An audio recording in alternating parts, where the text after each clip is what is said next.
you're sitting here, I'm sorry. Ours get replaced eventually. Eventually. Unfortunately. I'll see you again there. Thank you. We're going to do this. I'm going to do it again. I call the meeting in order, and we are going to stand for the pledge again. So since we're doing a new meeting.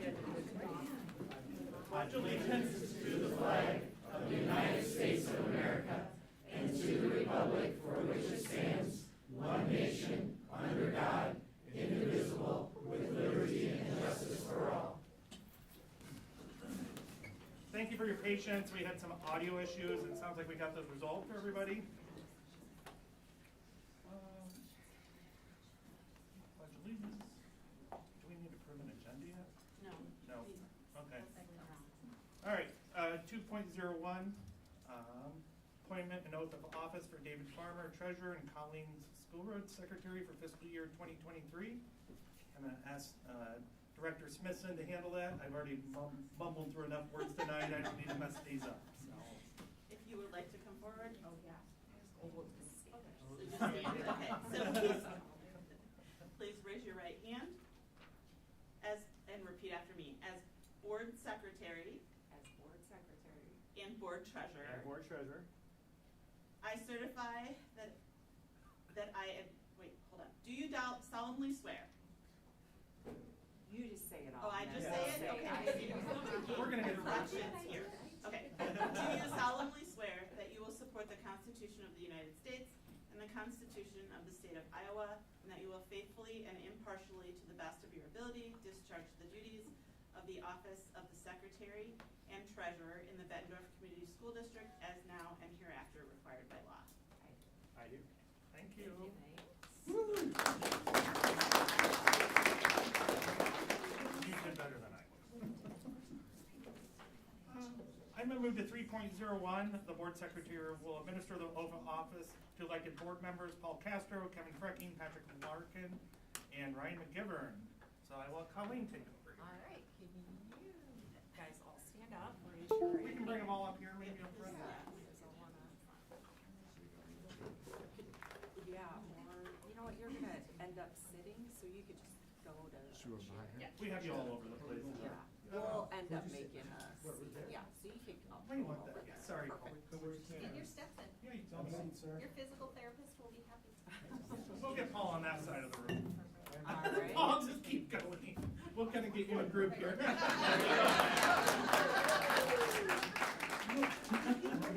Paul, we're going to send you to another circle or two before it's done. Just keep going. Right. A few more laps.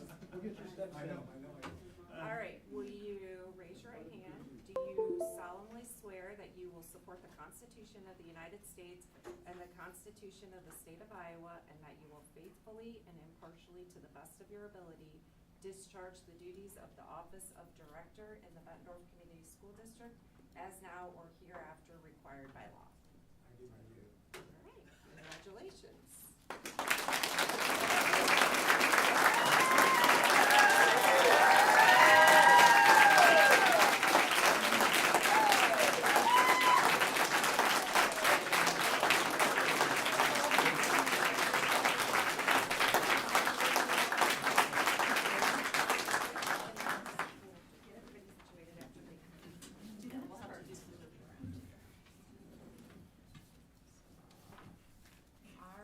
So we are going to pick a board or vote for a board president.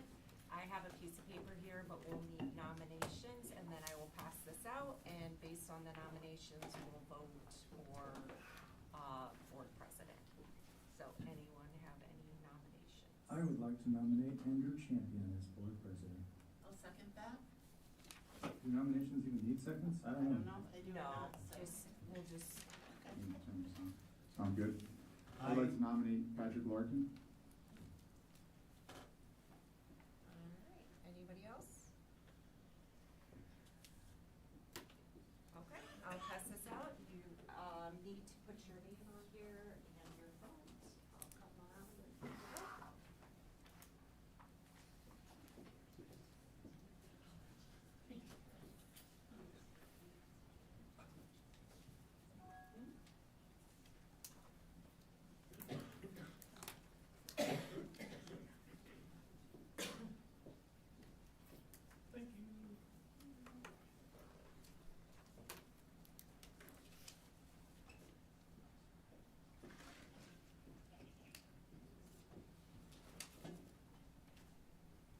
sorry.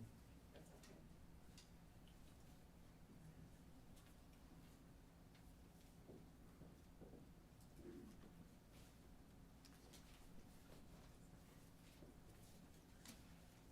All right, so we have 3 for Andrew Champion and 4 for Patrick Larkin, so you are the president.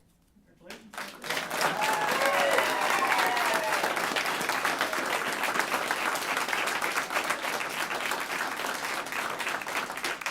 All right, we will do the same process for vice president.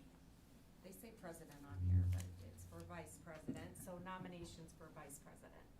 I would like to nominate myself. I'd like to nominate Paul Castro. Anybody else? Okay, so we have Richard Lynch and Paul Castro.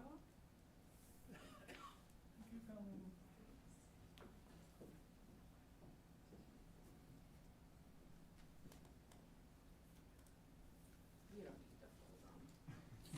That's great. Thank you. Thanks. Well, then here you go. Thanks.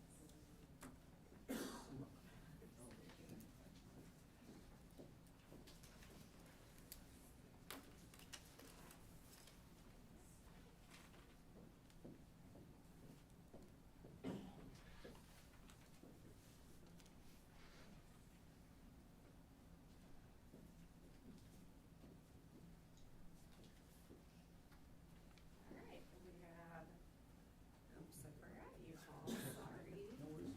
All right, we have 4 for Paul Castro and 3 for Richard Lynch, so Paul Castro. Congratulations, Paul.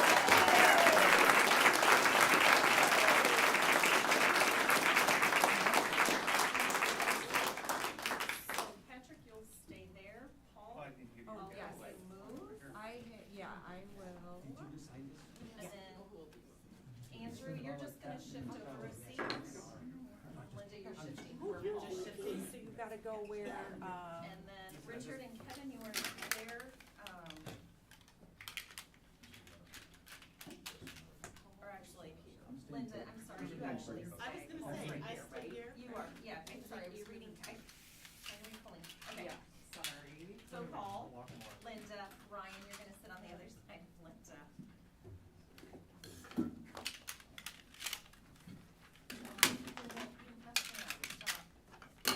Sorry, guys. Paul, you're gonna get your steps in. Couple more Leave laps, that there. do you? That's fine. Couple more laps.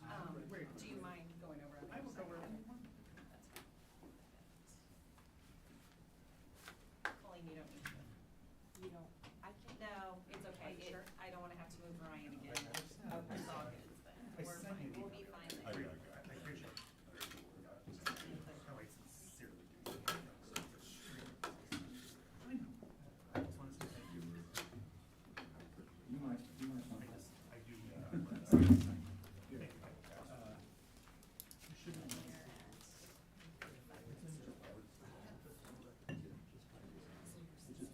Nope, it should be, that's the nice thing about it. Oh. Let's do it. Fall in. Next is to approve the agenda. Do I have a motion? I will make a motion for 2.01 to approve the agenda. I will second. All right, roll call. Hold on. Who made the motion? I made the first. Yeah. Okay, and then I. Paul, you second, Yep. sorry. Yes. You're fine. We were talking. You're busy. Okay, Director Castro, Yes. Director Champion. Yes. Director Frecking. Yes. Director Larkin. Yes. Director Lynch. Yes. Director McGivern. Yes. Director Smithson. Yes. Motion carried 7-0. Moving on, 6.01, BEA report.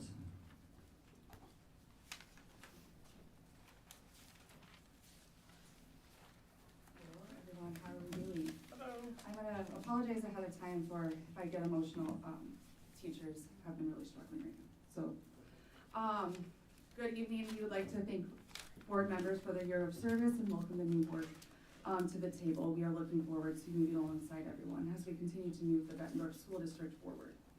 It's It's been a busy start to the month of December for our BEA Executive Team and Association representatives. Last Wednesday, we had our monthly meeting, and Tuesday we started our roundtable.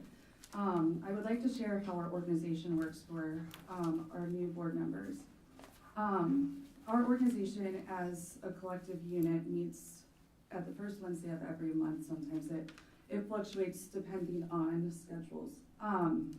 We are made of 5 members of our executive team. Myself as president, Melissa Randall as vice president, Sarah as treasurer, we just had a change, Molly Moreland as secretary, and Laura Lee Cole as our membership chair. We meet weekly or touch base weekly, and then once a month our association representatives meet with their building at their level with their members to communicate what's going on. And then our building teams, our administrator, our association reps meet with the building administrators, which started last year. That has been a tremendous asset to our buildings. Teachers are feeling heard. They've felt that they're building great, positive, collaborative relationships. While we are a collective bargaining unit, we advocate for our members, and we are a family. It's been hard. I didn't know if I could make it today. Our teachers are tremendous. They're amazing. They're tired. They need recognition. They need support. They need to be heard. Our organization as the BEA, we work directly, unfiltered, and we are trusted, and we work directly with them every single day. I am in communication with teachers every single day. I left Hoover today after sitting and talking with teachers. Their building administrators are listening, but they need help. They need support. And they're scared to talk. I'm supposed to be the leader, and I'm a wonderful teacher, but I question myself daily. I have a wonderful team. Our 4th grade team at Hoover, solid, love them. I walk into the school building, I love teaching. Our teachers love teaching. But they're tired. So they need to be heard. We are our collective bargaining unit, and we are our teacher's voice, unfiltered and loved and trusted. That's what I have to say tonight. I asked why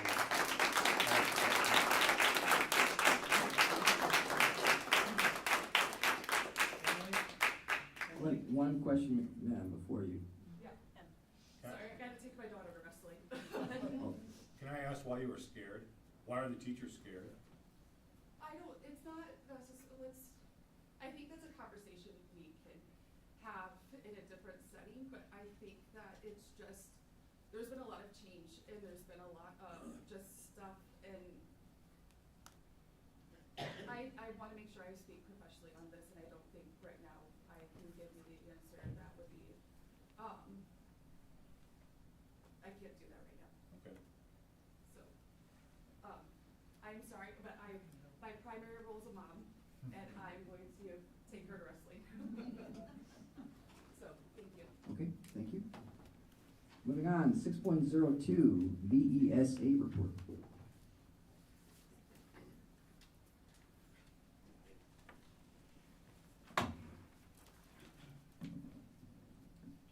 Good evening. We would like to thank our outgoing board members for their service and their support of our classified staff, and welcome our new board members. We look forward to building a collaborative relationship with those of you who are new and continuing our relationship with those of you returning. It is hard to believe that in just 5 school days, we will be out for winter break. First semester has passed with what seems like light speed. Every time I write the date, I am shocked that we're in the middle of December.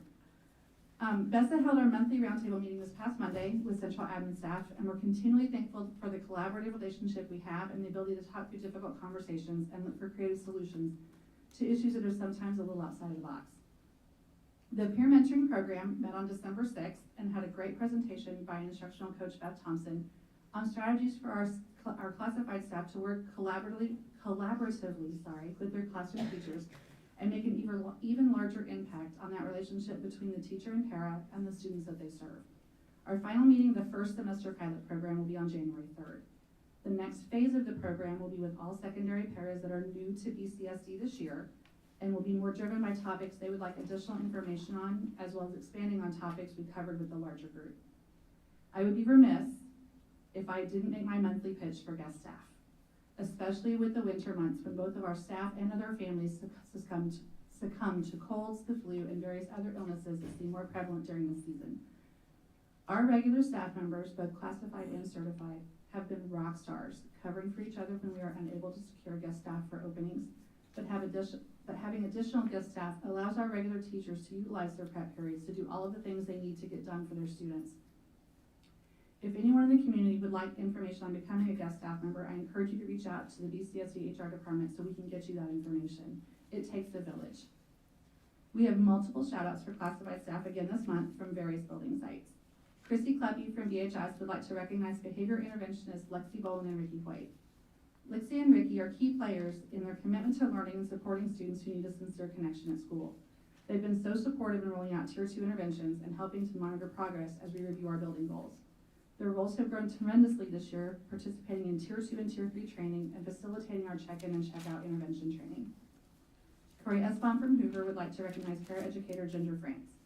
Ginger is always ready and willing to jump in and assist students and colleagues in times of staff absence or where additional support is needed. She's a phenomenal team player. Heather Budd would like to recognize paraeducator Tara Martinson.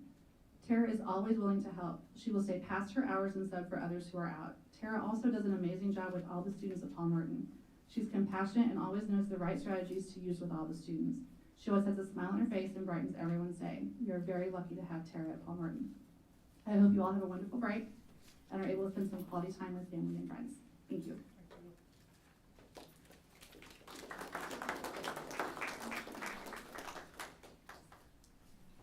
Okay, moving on to 6.03, the SSA report.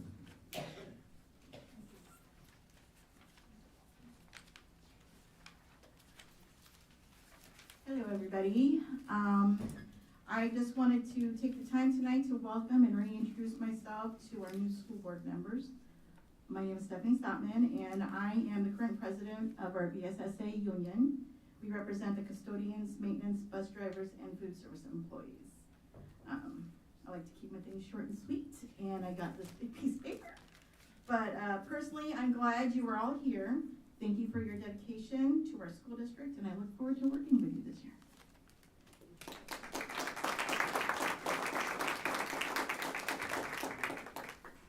6.04, the student board representative report.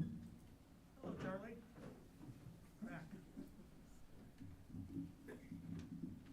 I can't even take it out. All right. Good evening, directors.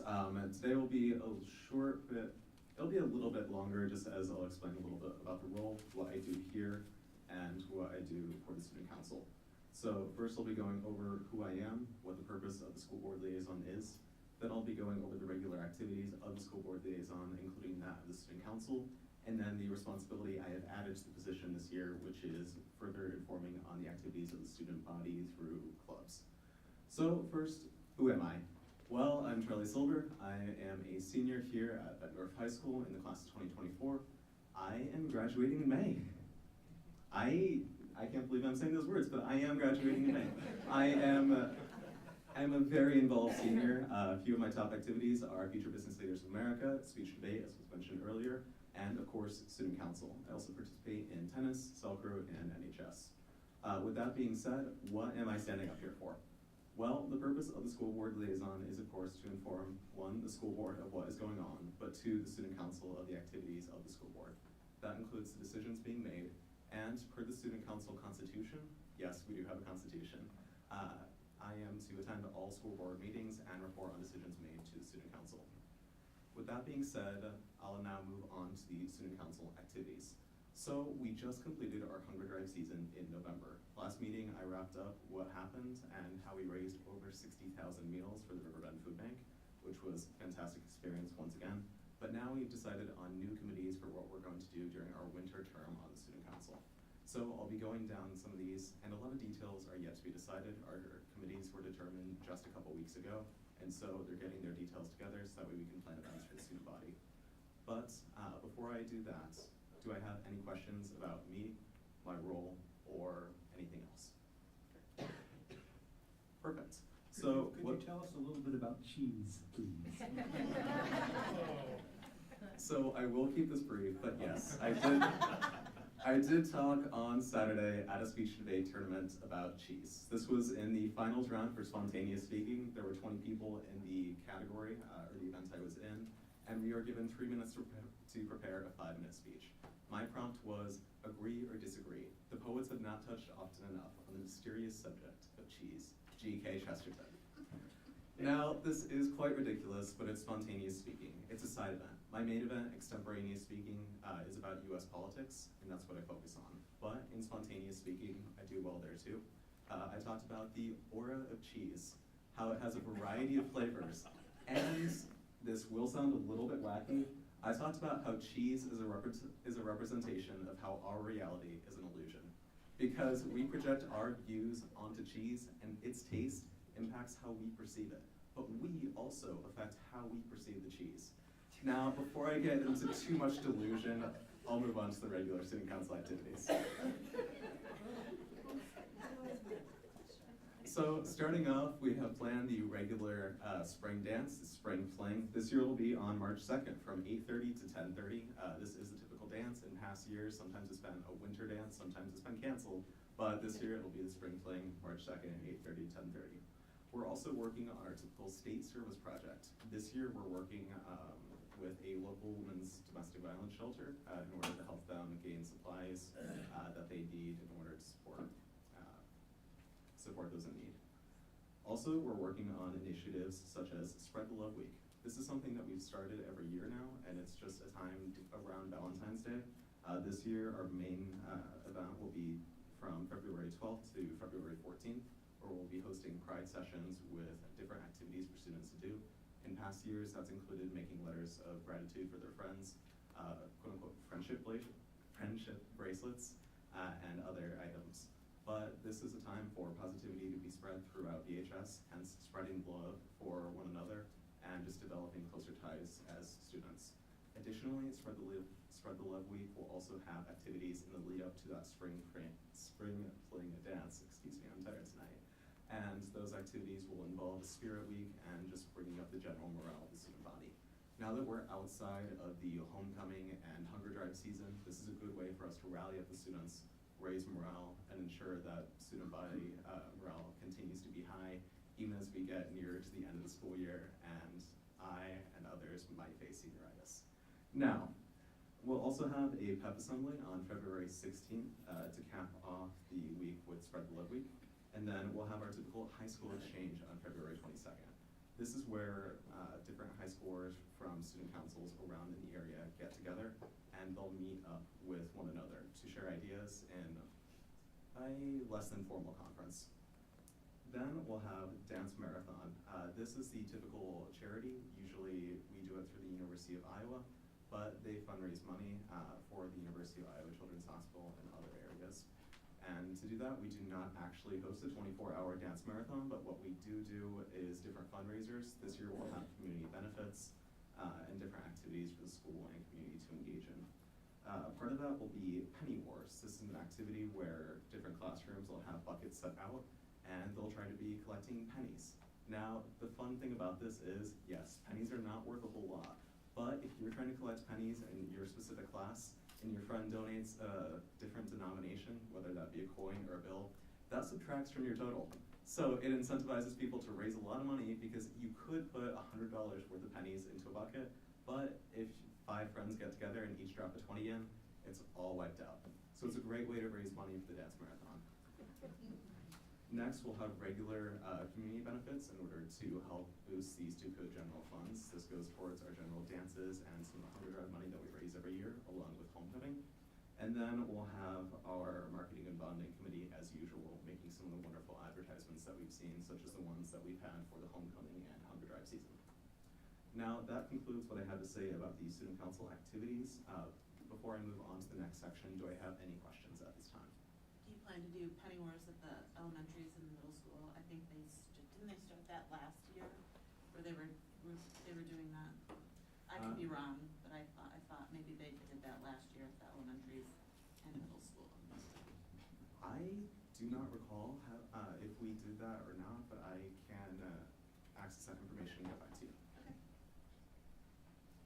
Seeing no further questions, I'll be moving on. So now we'll be talking about some of the other activities that have happened at Bett High School recently. One of the ones that I was really amused by when I learned of it is the Community Conservation Club, CCC, has raised and allocated the funds to make a little drone with a camera on it and also a remote control car.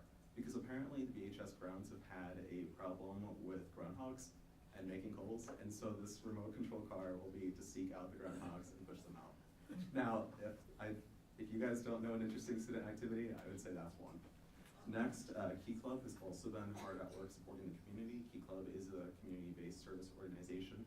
This Thanksgiving, they raised enough money to pay for the meals of 2 different families in need, and now they're actually buying Christmas gifts for them and their children this holiday season. Next, NHS actually hosted a student feedback summit. This summit, these summits used to be hosted by RSVP, but with that group having been dissolved, the National Honor Society has taken it up upon ourselves, and I've actually been a member of it. We've been going around and collecting feedback from all the different advisory classes, and we're going to try to use this feedback to take it to administration, and we'll see what can happen. Next, FBLA, the Future Business Leaders of America, went on a business tour on December 6th. They actually went to Happy Joe's, visited the grounds, talked about the operations, the location on 18th Street, I might add, and they learned about business. Finally, the BHS robotics team has been hard at work this season. I believe they have a local tournament here at BHS January 6th. Yeah, January 6th. So I would love to see everyone here come and support our robotics team on January 6th. But that's all I have for local BHS activities. Do I have any questions at this time? Seeing no further questions, I will make. We are finished. Okay. Seeing no further questions, I will say I do try to get some sleep, so I'm going to go home and do homework. But if you have any questions, feel free to reach out to me through my student email. And yeah, thank you all for listening and have a great night. So how often does the student council meet? The student council meets at variable times, but the general student council has meetings every Tuesday morning in this room at 7:30. And then our student council divides itself into committees and classes. The committees meet depending on what the members decide is a good time for them. Some committees meet more frequently than others, like weekly or bi-weekly, and others meet maybe once a month, but it depends on what needs to be done. And then classes, it's different to each class, but generally classes and members will meet weekly or bi-weekly. Okay, just getting to know you, Mr. Silver. It's very impressive how well prepared you are and how seriously you take your job. So thank you for your service. Look forward to working with you more, and it gives me faith for the future of Americans that our community can produce someone like you to be so interested in civics and influencing public opinion for the positive. To hear you say words like lift morale of your fellow students, you're taking your role as leadership in that regard very seriously, and I thank you for your efforts.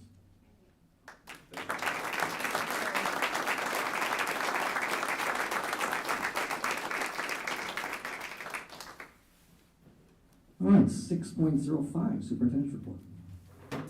Thank you. Good evening again. Congratulations again to our newest Board of Directors, Director Frecky, Director McGivern, Director Larkin, and congratulations, Director Castro, on your re-election to the board. So as several before me have said, it is hard to believe we are moving into our winter break. I first want to say a huge thank you to all of our staff. That includes our teachers, our paras, our secretaries, our administrators, operations and maintenance, nutrition services, bus drivers, our admin center team, and all of our custodians for the hard work that they do each and every day to make sure that all of our students and our families have nothing but an outstanding learning experience each and every day. I truly appreciate their willingness to go above and beyond each day, and that is what makes our district an amazing place. I also want to wish everyone, our staff, students, and families, a wonderful, but most importantly, restful holiday break.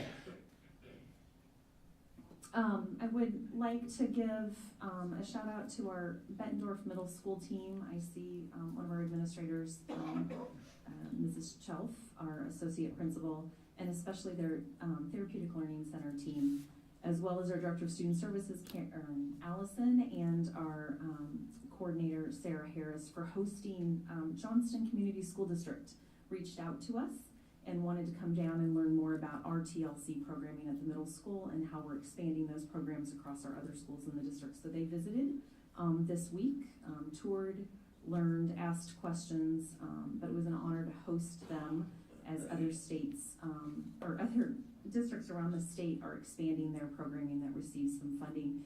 Actually today, Sarah Harris and Nick Swanson, who is with our AEA, were on a Zoom kind of webinar. So any district that received funding this year for the TLC program that are new to the program had the, and I guess returning programs, had the opportunity to be on this webinar to learn, and our district was invited to present and share on our best practices around trauma-informed care, the lens we use when we're doing functional behavioral assessments and behavior intervention plans. So that was quite an honor to have our district represented across the state today. We also have recently learned that that our initiative around literacy, enhancing literacy education, will be spotlighted in the state's January Literacy News You Can Use newsletter. So thank you to our coordinator of curriculum instruction and assessment, Rhonda Nelson, who helped draft that piece that will be featured in January. And then we just heard from the Bureau Chief of Communications at the Iowa Department of Education that they will also be writing a piece on our I think it's in January, for their January newsletter on our TLC program. So it's wonderful when our district is recognized across the state for the hard work that our teams are doing out there, but most importantly for the great services and resources they're providing our students. So thank you. That is it. All right, for the consent agenda, if it's info only, do we need to do a motion? Yes. Okay, all right. Do we have a motion for the consent agenda? I motion that we approve the consent agenda as written. A second? Yep. Second. All right, roll call? Director Champion? Yes. Director Fracking? Yes. Director Larkin? Yes. Director Lynch? Yes. Director McGivern? Yes. Director Smithson? Yes. Director Castro? Yes. Motion carried 7-0. All right, moving on to 8.01. Do we have a motion? There is No motion. No. It's in the action tab, so just as I'm getting flirting here. So, action. Sometimes it's one, sometimes the other. All right. And after 6 years, I still can't. All right, so just tell me how the first couple meetings on which we're actioning and which we're informationally. All right, 8.01. Iowa Association of School Boards Conference. Yes, that's mine. Oh, I presented the wrong thing. Oops. Did I? No, it doesn't look like it. Oh, does. I've got it, I'm sorry. Okay, thank you. So I put together a small piece. Dr. Lynch, Dr. Fracking, Dr. Morrison and I were able to attend the IASB annual convention in November. And this is just a quick debrief of the things that we went to and what were done there. Director Fracking and Dr. Lynch, go ahead and chime in whenever. So this is how it ties into our strategic plan and our mission. This is under lifelong learning. It also hits one of our school board policies for lifelong learning as well. Go to the next one. And then the next one after that. So Director Fracking and I were able to go to the Ready, Set, Govern new board member onboarding workshop. I hope he doesn't mind that I tagged along, so he wasn't there by himself. These are some of the things that we went over on Wednesday. Glossary of terms for school board members, 8 key roles and responsibilities of school board members and superintendents. We went over the school board members and social media piece, responding to questions, concerns, and complaints, Ready, Set, Govern. And there's a new member onboarding packet that comes with. It was a 2.5, 3-hour session. It's always really, really full of good information, really important information about open meeting laws, about all of those things. So I know that Director Fracking was like, wow, that's a lot. Yes, it was very informative, and I got to meet Director Smithson and Lynch, who I had not met before, so it was nice to spend the day with them along with Dr. Morris. And also there was a young man at our table, Nathan Kearns, who was a Bettendorf grad, who was a first-time school board member for Gilbert, Iowa, and I don't know if Ben Pennington is still here, but he is a soccer player and a swimmer for Coach Aaron, so that was pretty neat too, to be able to talk to him. But yes, everything we learned about his role as a board member, responsibility as a board member, respect, building relationships, and it was really good to go to that, and it was my first one to go to, and it was informative, very nice. So now that Director Frecking has been the trailblazer, I understand Directors McGivern and Larkin will get to do that in January. Yeah. Cool. In the cave. I don't know if it's in the cave. Bring a flashlight just in case. While we were at that, Director Lynch was at the IASB Delegate Assembly and Annual Meeting, so I'll let him tell you about that. This is where we went over and approved the IASB legislative priorities for the year. Next one. And then in the afternoon, all four of us were at It's All About Trust, Developing Balanced School Board Superintendent Trust Team Workshop. The main thing that they stressed in that is that there are 5 main components of relational leadership in order to be an effective leader: inclusion, empowerment, purposefulness, ethical behaviors, and process orientation.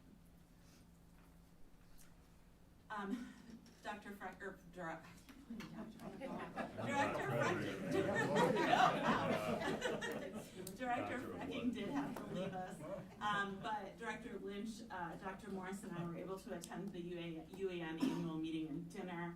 This is always a really great time. We get to meet with other districts and get some really good information about legislation coming down. I was really impressed with the guest speaker.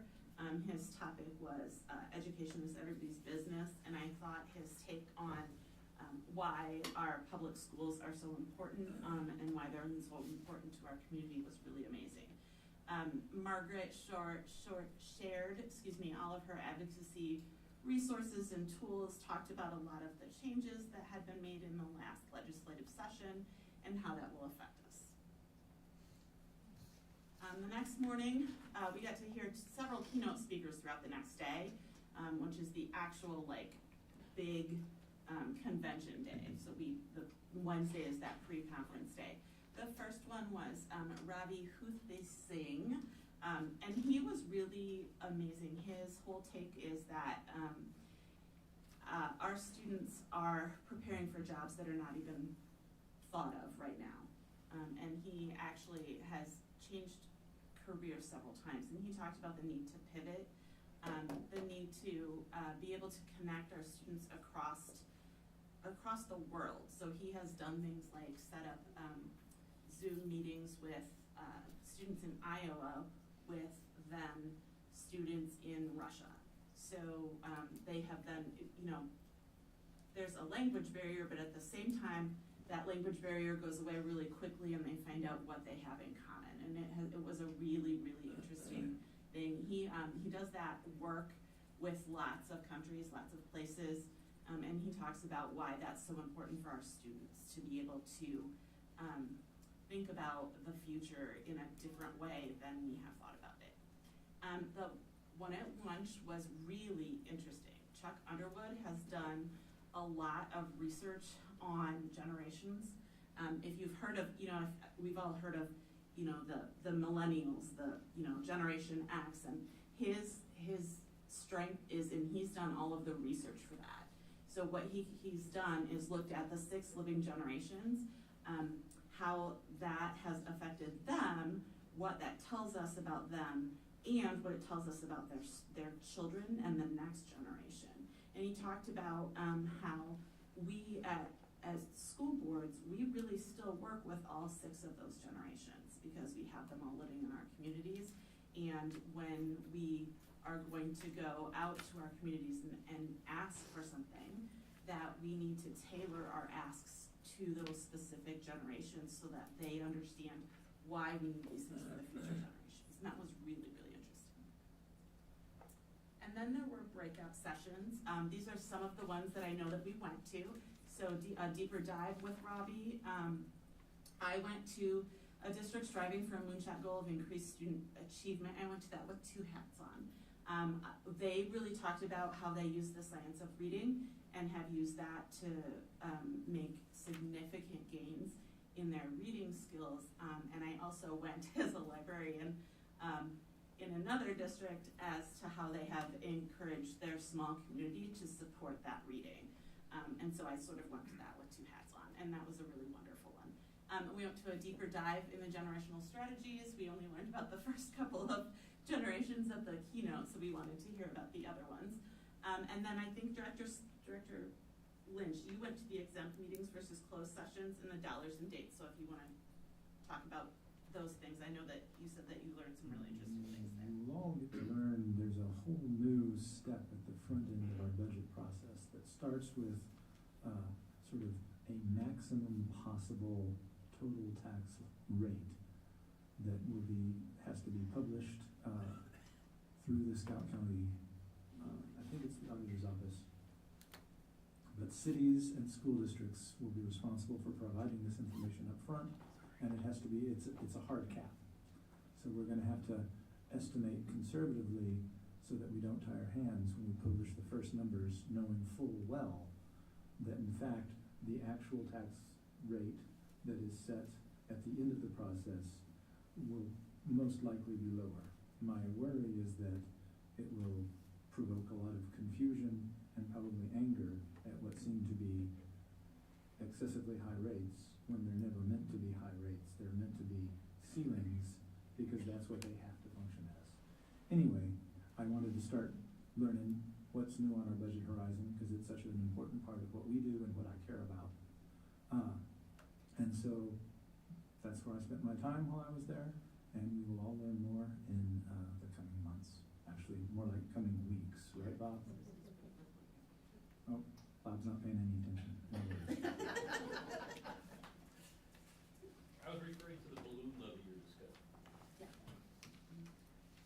And then I just wanted to let the new members of the board know that the dates for next year's convention are November 20th through 22nd. This is an incredible. Get your calendars out, put it on now. That's right. Get your calendars out, put it on now. If you have not looked at the IASB website or gotten your things together and joined that, there is some learning that you can do on there. There are webinars. There's a lot of information that you can get to that you have to be a school board member and you have to have a login, and there's directions on there. But then you are able to do all of that learning if you put in 15 hours, and your time at the convention counts towards that, plus any of our time that we have for board development through the IASB counts for that as well. Then you are eligible to earn the annual board award, and that takes 15 hours. If we have if we have four of our members repeat like we have the past 2 years in doing that learning, we will again as a board be honored with that board award as well. So I just wanted to let you know that that information is there and to write those dates down for next year's conference.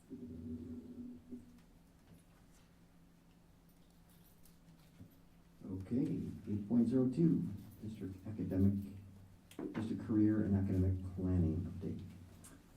So, Jamie Olson, our Executive Director of Curriculum Instruction and Assessment, is going to present tonight and give you an overview of what is a district career and academic plan, why do we need to have it. Unfortunately, our career ready coordinator, Haley Hoyt, is home extremely ill. Unfortunately fell ill after taking care of her son who was ill for many days. So we missed her tonight, but I know Jamie's gonna do a great job. So you're kind of getting the B team on this one. As my role, Haley's been instrumental in getting this resurrected, our district career academic plan. The next slide will tell you, this is an administrative code, and it requires that we have this team put together. Within that code, it tells you the members that need to be on it, but you can always expand that to add more members, which we continue to work at. One of it is that we have to create this plan that outlines, and we'll go through the different components, but that is submitted in the spring. And then it's reviewed, and then we're provided feedback on our plan of ways to continue to improve as we work through this. It is a roadmap. It is a living document. So once we create the plan, it doesn't go on a shelf. We're constantly tweaking it, looking at it, and reviewing it. And it's all around the student's ICAP plan, which is their individual career academic plan. Per this, they start in 8th grade looking at that 4-year plan of what do they want to do, what are they interested in. Obviously in 8th grade, we all thought we knew what we wanted to be, but by the time we got to that actual decision, it may have changed 10 or 12 times. But what they really try to do at that beginning is get students to look at what their interests are, what their strengths are. They do a lot of inventory things in order to get them to realize what jobs match with what they like to do. Versus, someone says, I want to be a doctor, but then they realize I don't like blood or needles, and that could be a problem in certain areas. So it just helps them to see other opportunities that are out there. Is that where they use the pathful learning? Yep, and we're going to talk about that. We will get to pathful. So just to give you an idea of what our team is made up of right now, myself, I am on that team. And then Haley Hoyt is our career readiness coordinator. We have a high school building administrator, and Christy Kleppe is my phone a friend tonight as we get to things in case you have questions that I might not be able to answer. We have a CTE teacher, which is your career and technical educator. So those are your pathways that we'll talk a little bit about, but Christy will really go into more depth when she's doing her course proposals. Again, one of the things that we're really working hard on is getting everybody to understand that career readiness is all of our jobs. It's not just a CTE path. It's all of our jobs to help students to figure out what they want to do when they leave our walls into that post-secondary world. We have a special education teacher on there because we want to make sure that all of our students are getting those opportunities. And then the counselors play a big role in helping to move this plan forward, and we have a high school counselor that sits on that team. We want to continue to grow this team. However, I made the decision that we were going to start small because at the time we didn't really have a team up and going, and last year we kind of resurrected that, but I thought starting smaller gave us a chance to get a good foundation going. But obviously we want to add in our BMS and elementary administrators, a counselor, and we're excited, we'll talk a little bit about that we're expanding our CTE opportunities at our middle school so we can start that exposure at a younger time. So when they get to high school, they can better pick that coursework that might lead them down that pathway they want to go. So in this plan, there are 8 requirements that we have to go over. And one is that 4-year course plan. So in 8th grade, they start to lay out what they see their 4 years of high school looking like. And so they go through the whole process. We have a bit of, a challenging schedule in the sense that we're a 4x4 block. Most of us, I myself am a Bettendorf graduate. We were, an 8-period day. So you filled it out that way. You took your courses pretty much all year long. And once you filled it out, you were good to go. A 4x4 block is great because it provides a lot of opportunities, but you have to be very cognizant of the classes that you're choosing so that you're moving on that right path.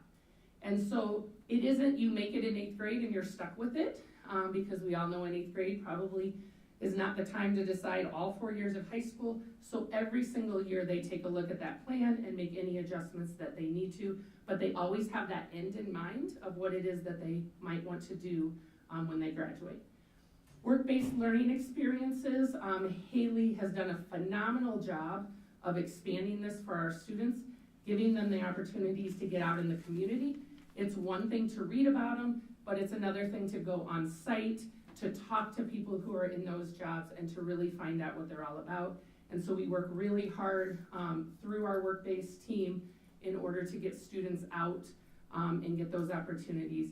I always say one of the best things my dad did for me, I thought I wanted to be a school psychologist. He said, let me sit you down with a few of them, talk to them about what that means. In my mind, I had an idea of what that person did. Once I sat down and talked to them and realized, I determined that that probably was not the path for me. Had that not happened, I would have probably spent a lot of time in school in coursework that maybe didn't take me where I wanted to be.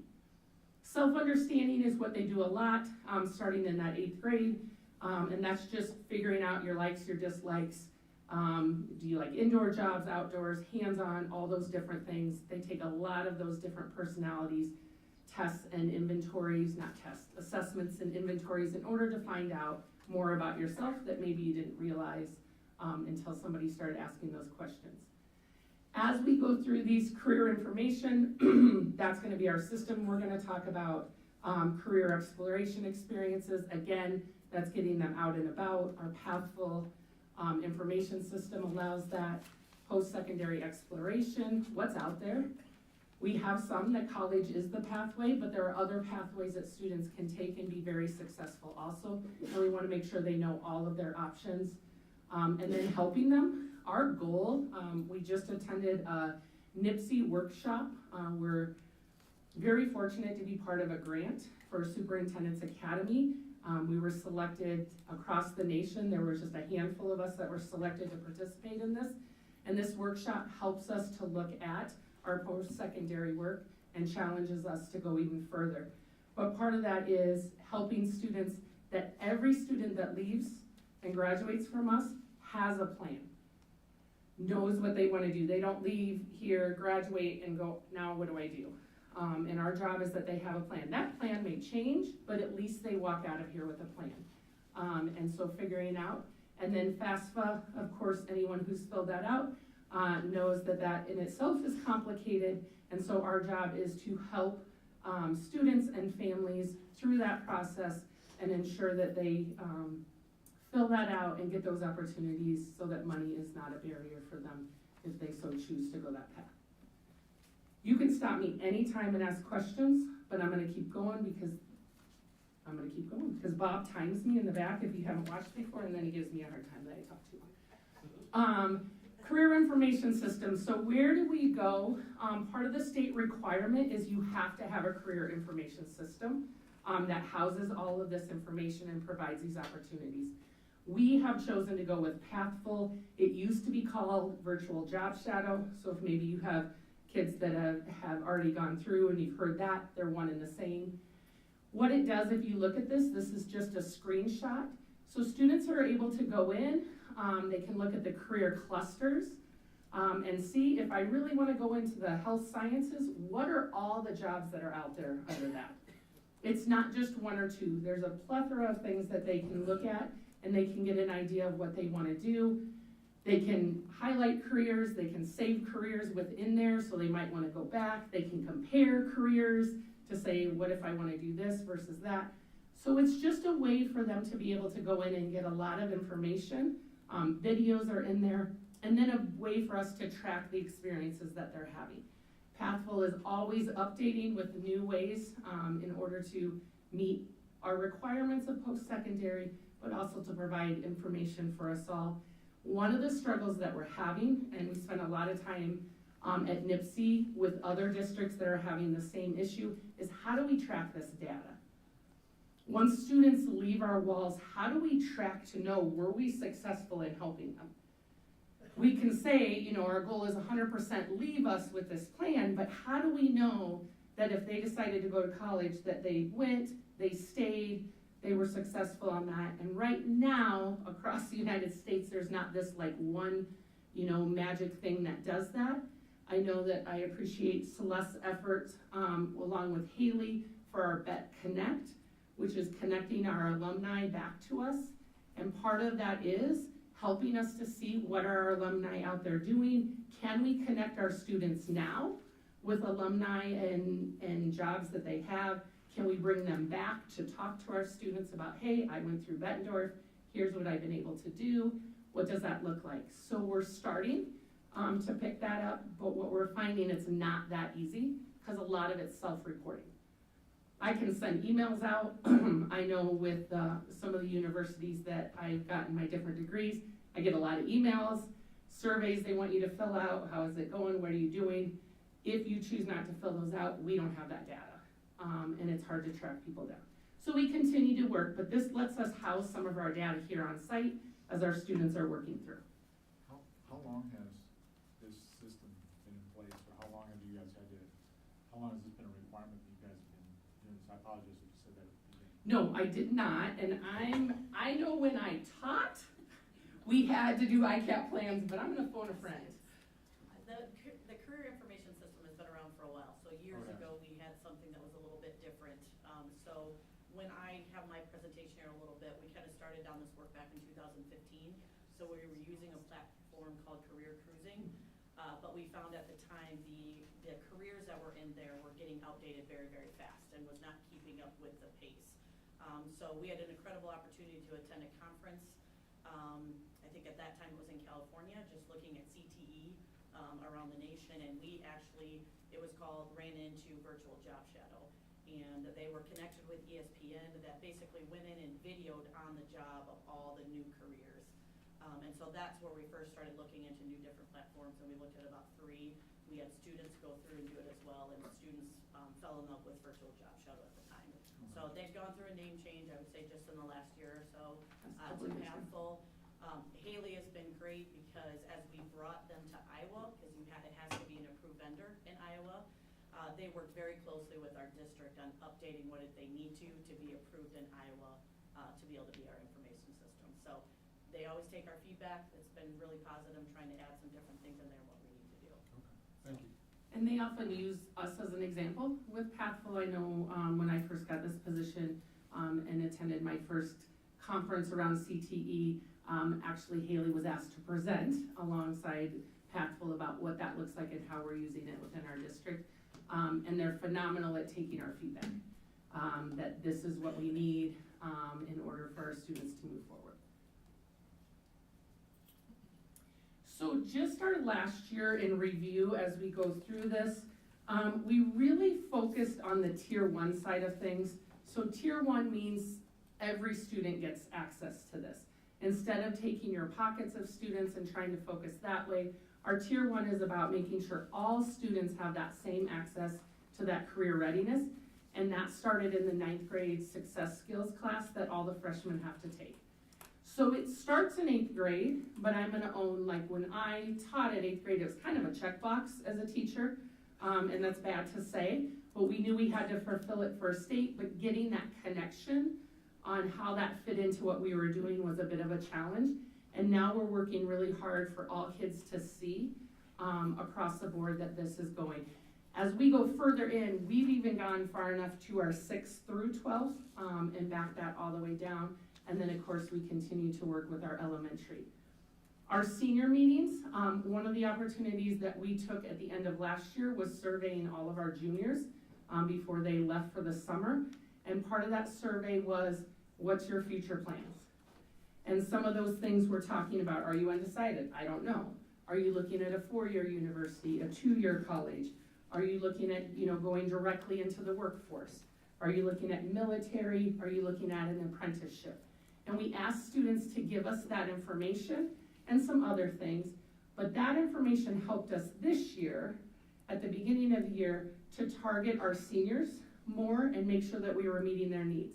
Instead of bringing the whole class into the pack and doing one large presentation, and I'm sitting in the back saying, 5, 6 of this doesn't apply to me because I already know that I'm doing this. We did more of that small group by those post-secondary groups so we could be sure we were reaching out to those specific students' needs. And I think that we found that that's helped, and it's an easier way to check in with students.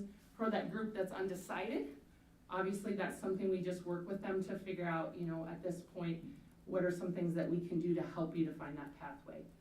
And then the counselors led some small group course registration. That's where our focus is. We've got to get kids in the right classes. We have to help them pick those classes, not because my best friend said it was good, not because, this or that, but because that's something I'm interested in, that's something that I have a passion for, that's something I need to know more about before I decide my future going on. And so those were some of the things that we really focused on last year, and counselors are really working on that course selection at our January 19th in-service. That's going to be the focus of the whole morning, is educating everybody. So the counselors can't sit down one-on-one with every single student. There's too many. How do we educate all of our staff to be able to showcase everything we have to offer? And so we're really gonna focus on helping everybody within the high school know what those classes are, how those build on one another, so that they can have those conversations with students and be more excited about that. So, plan evaluation. So we turn in our plan to Dave Ford at our AEA, and Dave takes it to a magic group. I don't know who they are, but they read them all and they give us, I will say, they put a lot of time into giving us feedback. So we get a whole report on each section of our ICAP on how we did, areas we can improve, different things like that. I will say, and Dr. Morris is the one who was there to receive our plan, our region, the average score was 13. We came away with a 17, so we were higher than our region, but we have lots of areas that we can improve on.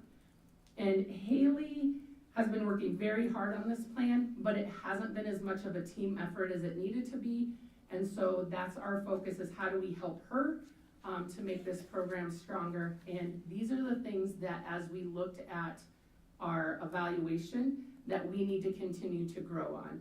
And so one of it was, we didn't do a very good job of selling our plan.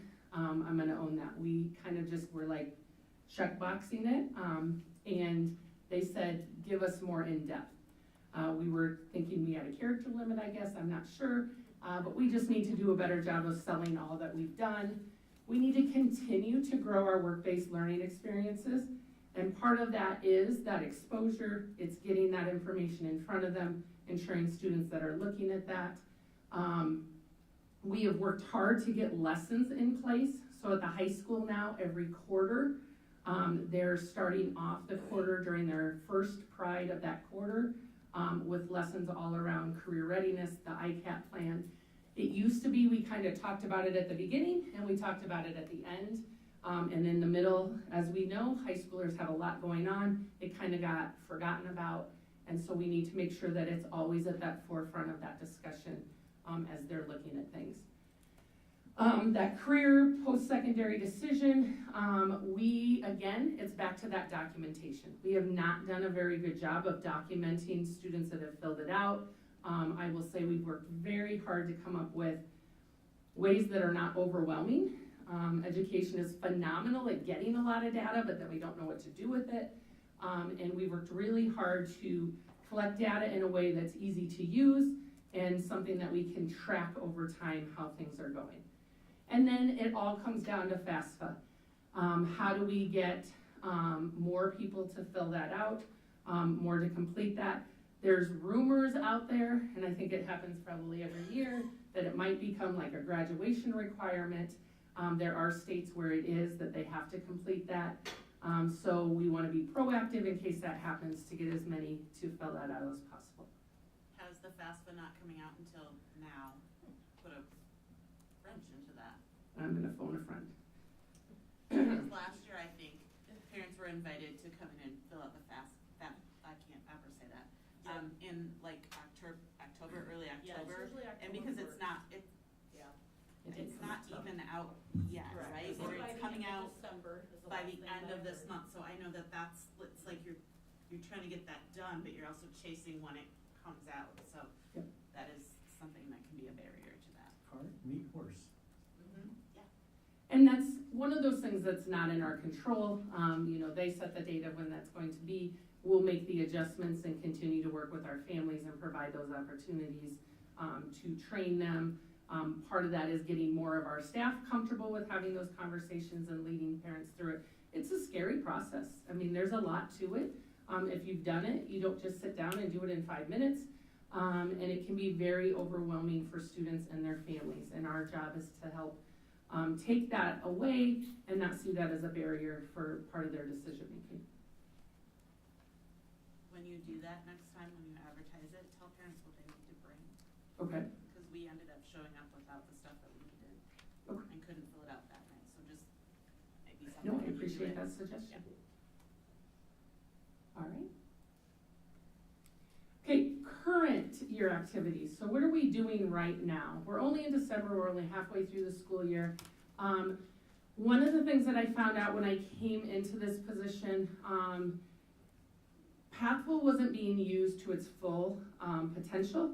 And as we looked deeper on why that was, it was we hadn't ever taken the opportunity to sit down and train all the staff on it. We trained those that we said would use it the most, but the whole idea behind that is everybody is part of that career readiness for students, and we needed to show them that we have this great resource. And even if you're a former math teacher, there are things in there that I can pull into my lessons to show students how what they're doing now. As a math teacher, I got it all the time. When am I ever going to use this? What do I need to know this for? Showing them the careers that that can build into. And so we took time on September 25th, and we trained all of middle school and high school, because this is only for 6 through 12, teachers, counselors, and administrators.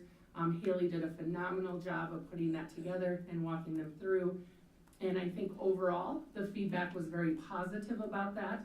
And we have seen a huge increase in the usage of this resource. And I think part of that was on us at the time that we hadn't taken the time to do that. So I'm very excited that we took that time this year. What we'll have to do is continue with our new teachers, is not to forget about that opportunity to show them that resource as they come in. We talked a little bit about all of our secondary students at the high school are getting those quarterly lessons, and that's focused on the ICAP. The whole idea is we want them to always see their course selection and those decisions that are making tying back to that 4-year plan. We sat down, the parents helped, the counselors helped to create this 4-year plan. The whole idea is to go back and revisit it. And it may be, I thought I wanted to be this, and now I realize I don't. How do we adjust that plan so we can ensure the classes that we're taking from here on out are helping us to reach that? We are continuing to look at our evaluation and how do we improve it, and using that feedback to build our post-secondary. And then Haley and the counselors are really working on those differentiated lesson plans to make sure that we're meeting all 8 of those components.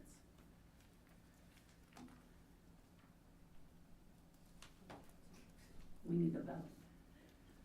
So upcoming plans, we're only in December, so we have a lot of time left. I will say our DCAP team was supposed to meet this week, but we just had a lot of illnesses, so we were not going to have the right people at the table to move it forward, so we were unable to meet. But I'm working to get that rescheduled right after break so that we can start all of this work. We want to review the data that we've collected so far. Where are we at? What are we seeing with our students? And continue to determine what does our DCAP team need to look like? Do we need some subcommittees off of that DCAP in order to move this work forward? And then always we want to come back to the connection to our strategic plan. Well, this is required by the state. There's got to be a connection. Otherwise, people see it as one more thing that we're doing. And part of our strategic plan around priority 3 is that aim that they will have those opportunities for career exploration within the curriculum, inside and outside the classroom. And so our main priority right now is that course selection. Are we getting kids in the right classes? Are we helping them to pick those right classes? Again, I go back to it can't be my friend liked it, or this teacher is the teacher. Is it moving me forward as a student? So part of this is Haley has worked very closely with other people in similar positions in the QCA, and they have created this calendar that really kind of focuses throughout the school year on the different career clusters that are out there, and so that there's that focus and we're all not fighting each other, trying to get students out into the community with these opportunities. So these are the months, as you look at this, that's the focus for the month. So if we're in October, we're looking at those work-based experiences, those career exploration around those topics. Does that mean if this great opportunity for informational tech comes out in March, we say, no, that's an October topic? No, we don't do that. But it gives us a better focus to make sure that we're hitting all students' interests and giving them all equal opportunity to do that. And then always in May, you will see it's Career Readiness Week, and we have really worked hard to spread that across the district so that our elementary is celebrating that. Often we call it future ready for them, because career, for kindergartners looks very different, but future ready, what do we need to do? And we have made that really a district initiative, and all that credit goes to Haley for organizing that together. So what is this whole thing about? It's about the individual career and academic plan. So when you look at this, and I apologize that it was cut off on the end there, this is within our career information system, our Pathful, and the comparison between 22 and 23, how many career profiles did students go in and look and read about and find out? As you can see, we doubled that and then some this year, and I attribute that to training the staff, putting it in their hands and saying these opportunities for you to bring that into your curriculum, even if you don't fall under CTE. The virtual job shadows, that's where they go in and kind of, as Christy said, they filmed somebody doing their job, and you can watch it and see it in action. That we more than tripled. And then as of right now, we have had 6,948 careers that have been favorited in this system. So that means kids have said, yeah, I'm really interested in that. And they check it so that they know that they can come back to it. Question I always get is, what are the top ones? What are they looking at? Right now, our top clusters are health sciences, architecture and construction, agriculture, food and natural resources, and human service. On the next slide, it shows you kind of a graph. This isn't all of them. It goes all the way out to everything. I took a snapshot of the first, I don't know how many I ended up going with, maybe 9. This tells you, as students are looking at it, what jobs are they interested? What's my number 1 interest? What's my second interest? What's my third? And you can start to see across where those are falling. Here's the thing we have to remember is this varies each year. A lot of it depends on, the class, what they've been exposed to, but part of it is we're doing a really good job of trying to expose them earlier so that in middle school, they get the exposure, so in high school, they can be more targeted in their career choices. Overall, Haley let me know, health science is always up there. Usually law, public safety and security is one of the top ones. Education is up there, business, marketing, and human services. They tend to each year always be at the top for most classes. So what are some things that we have done, and we as Haley and her work-based learning team has done? So they've had 16 out-of-building exploration opportunities. That's mainly towards our juniors, as they're getting closer to that senior year, getting them out and get those opportunities.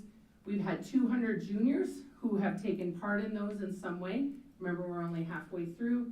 We do mock interviews. Anybody who remembers their first job interview, the fact you didn't pass out or sweat to death is, how do you prepare for that?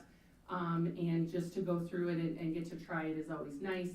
Writing a resume and looking at that, and then personalized career exploration, internship, and then job search support for those students who may want to be going right into the workforce or may want to be working while they're in high school. How do we help them find that? None of this can happen if we don't have partners in our community, because without them, none of those opportunities could take place. And so as you look, we've been able to partner with over 30 businesses this year. We've hosted all of the military branches for them to come in, have conversations not just with our students, but also with parents that are interested in coming in. We have transported to college visits for students. I know a whole group went to that university in Iowa. I'm an Iowa State fan, so it's a little, yeah. So they went and had a whole day to learn a whole lot of things about there. And then 18 colleges have come on campus to talk to students about opportunities that they can provide them at their campus. Here are some, not all of them, but a lot of our partners. So if you're wondering who else, if you know of somebody that's out there that you don't see or you don't think, please let Haley know. We're always looking for new opportunities to partner and to be able to provide experiences for our students. So we always welcome any suggestions from you, the community, or anything like that. So, what about BMS? So prior to this, BMS had some opportunities that could have fallen under CTE, but they really weren't robust and they really weren't focused the way that we needed them to be. So Haley worked very hard with middle school. The administration and the staff there was phenomenal in getting excited about being able to provide these opportunities. Again, this is about exposure for students. This isn't about them necessarily having to make a choice, but how do we get that information in their hands so they can decide, is that really what we want to do? So when you look at this, we're offering business, human services, that's kind of our family consumer science, health sciences, information technology. That one's always a tough one because technology is always changing and something else is coming. So we can have things from coding to web design to different things like that. And then obviously in that field of STEM, we have the robotics classes and things like that. So we worked really hard to try to start exposing our kids earlier so that when they get to high school, that they don't have to take their first year and a half of getting exposed. They can start jumping right into those classes that can provide them those opportunities.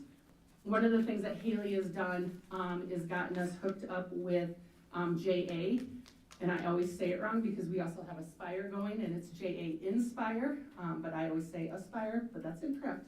And that's an opportunity. We take all our 8th graders over to the Expo Center, and all of these pictures are those opportunities, and they get to walk around, and we have all of these businesses there kind of showing them, here's what we have to offer. Here's what this job looks like. Here's what are some things. They get hands-on. They get to play around. Obviously, they get to try on things. And then last year, for the first time, we partnered and had our 7th graders the opportunity to bring in kind of the Department of Public Safety and different groups from there to expose them on campus. And we're going to continue to do that this year. But I think we're moving to an off-site location in order to not have to be dependent on whether or not we can hold that. And I believe that is it. I will open it to questions, but I'm gonna own the real expert of all this is probably watching right now and grimacing that I forgot like 450 things to say.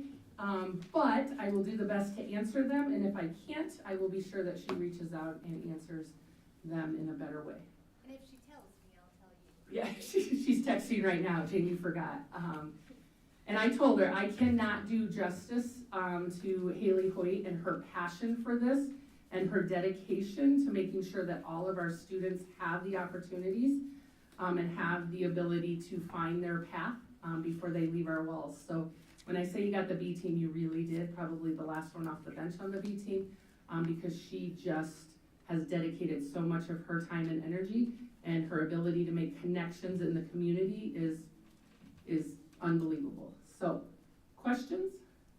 I have some comments. I found this immensely interesting. This is what it's all about, starting with the end in mind, developing those human resource skills, so when they transition out, when we grind, where we grind, to extract a living, that can be just a little bit easier if we're in a place that we have a natural aptitude to do it.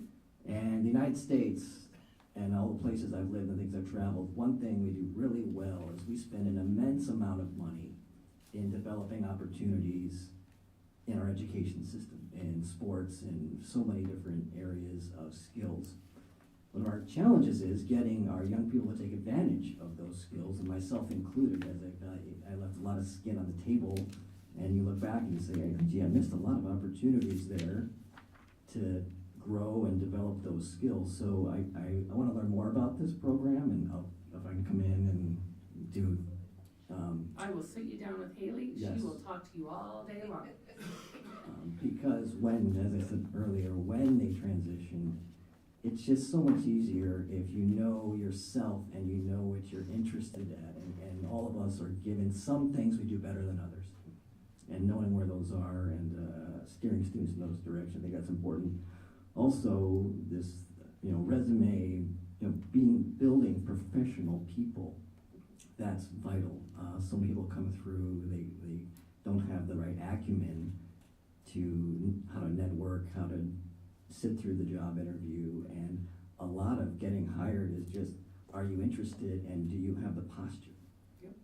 And resumes come in and 90% of them all are pretty much the same. It's how you deliver yourself. So that's important. I like to see that. So anyway, thank you for the presentation. That was very instructive. And we come back in the spring, so don't worry. We give you an update of what we finished second semester. Any other questions? Thank you, Jamie. All right, thank you. Thanks, Jamie. Thank you, Jamie.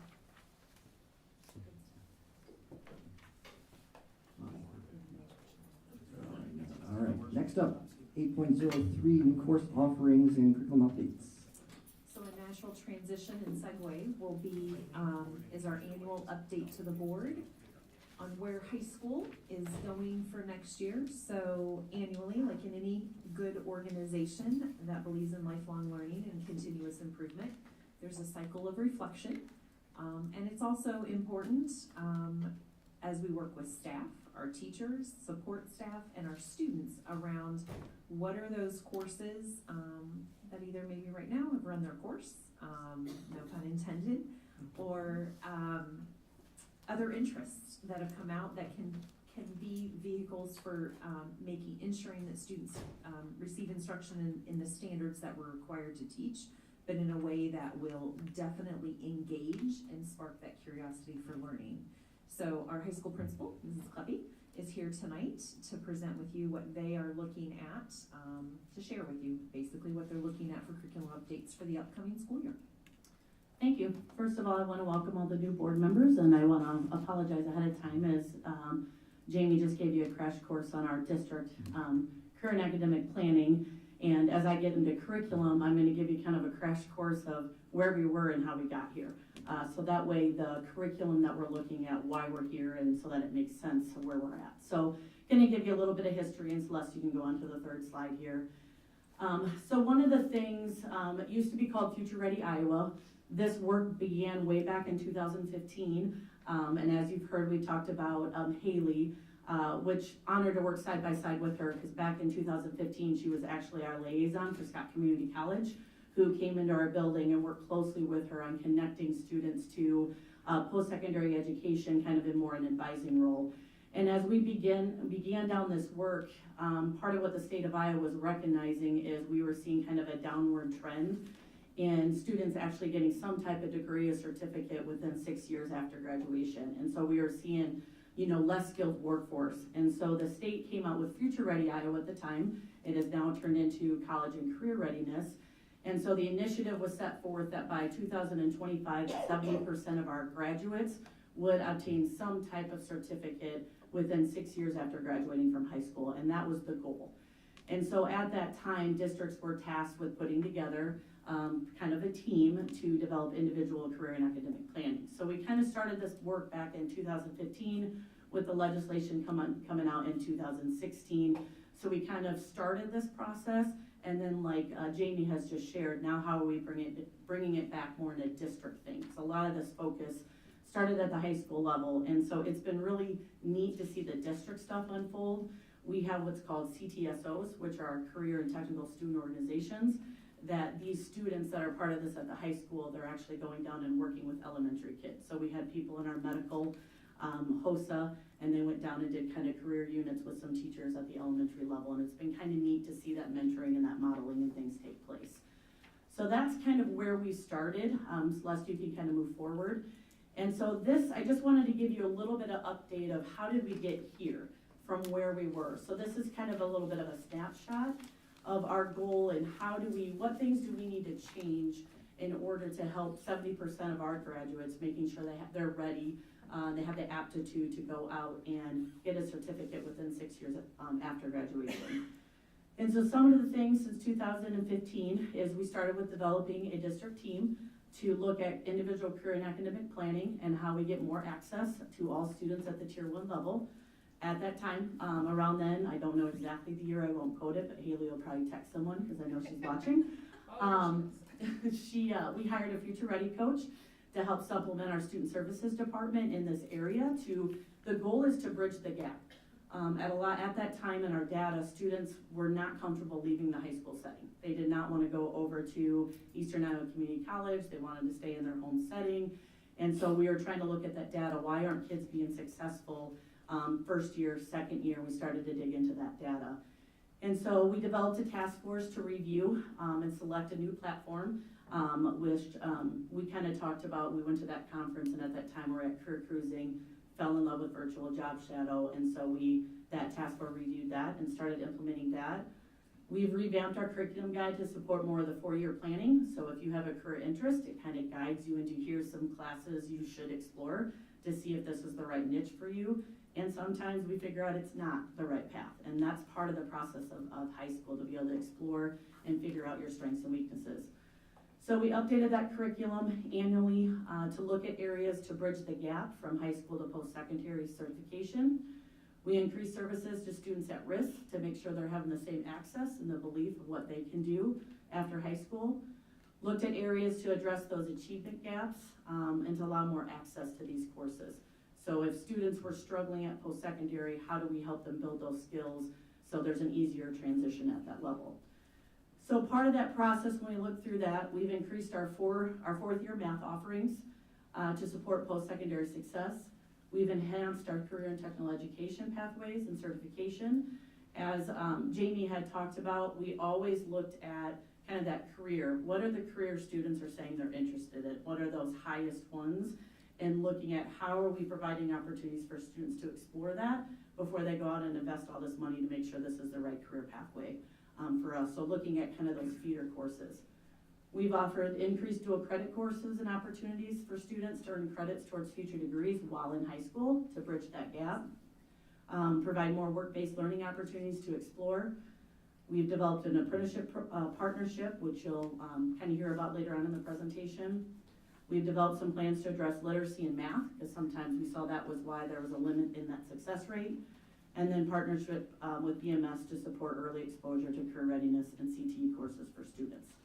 So that's just kind of a quick recap. Paul? Christy, that top right bullet, increased fourth-year math offerings to support post-secondary success. What have you added, or how has that gone so more of our students are taking 4-year math courses? Yep, I have a slide here coming up in a little bit to talk about math and show what we have. So we have several different options for 4-year math, depending on career access. So we have the upper level calculus, students that maybe are going down engineering path. We've added a math for liberal arts, which we hadn't had before. We also have statistics and MIT in statistics. And then you're gonna see in our course offerings for next year, we're looking at changing our honors pre-calc class to an AP calc to offer an opportunity for college credit as well. How is enrollment in those classes that you just said? Is it increasing? Is it holding steady?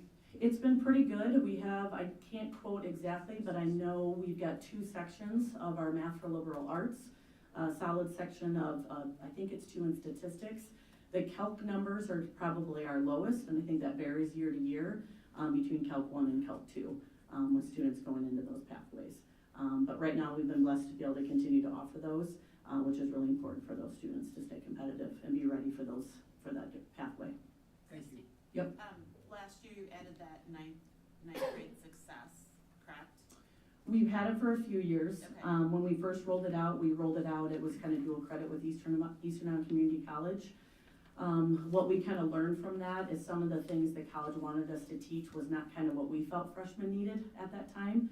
So we've gone away from it for dual credit, but we still have the 9th grade success skills that we're working to really help them in that high school transition. Does everyone take that now? Yep, all 9th graders. I think that was one of the biggest changes you'll start to see. I would assume you'll start to see that data show that those students are coming in and being more prepared now, right? Yeah, one of the things. There's such a big transition between 8th grade and Yep. 9th grade. And even with this career stuff, that's one of the things Haley and I noticed right away is kids that were accessing some of these services with work-based learning and even the career pathways and Pathful, they were our younger students, not our older students, because they're getting the foundation in that freshman class and going through it and doing several things. So we were seeing them actually access it a little bit more.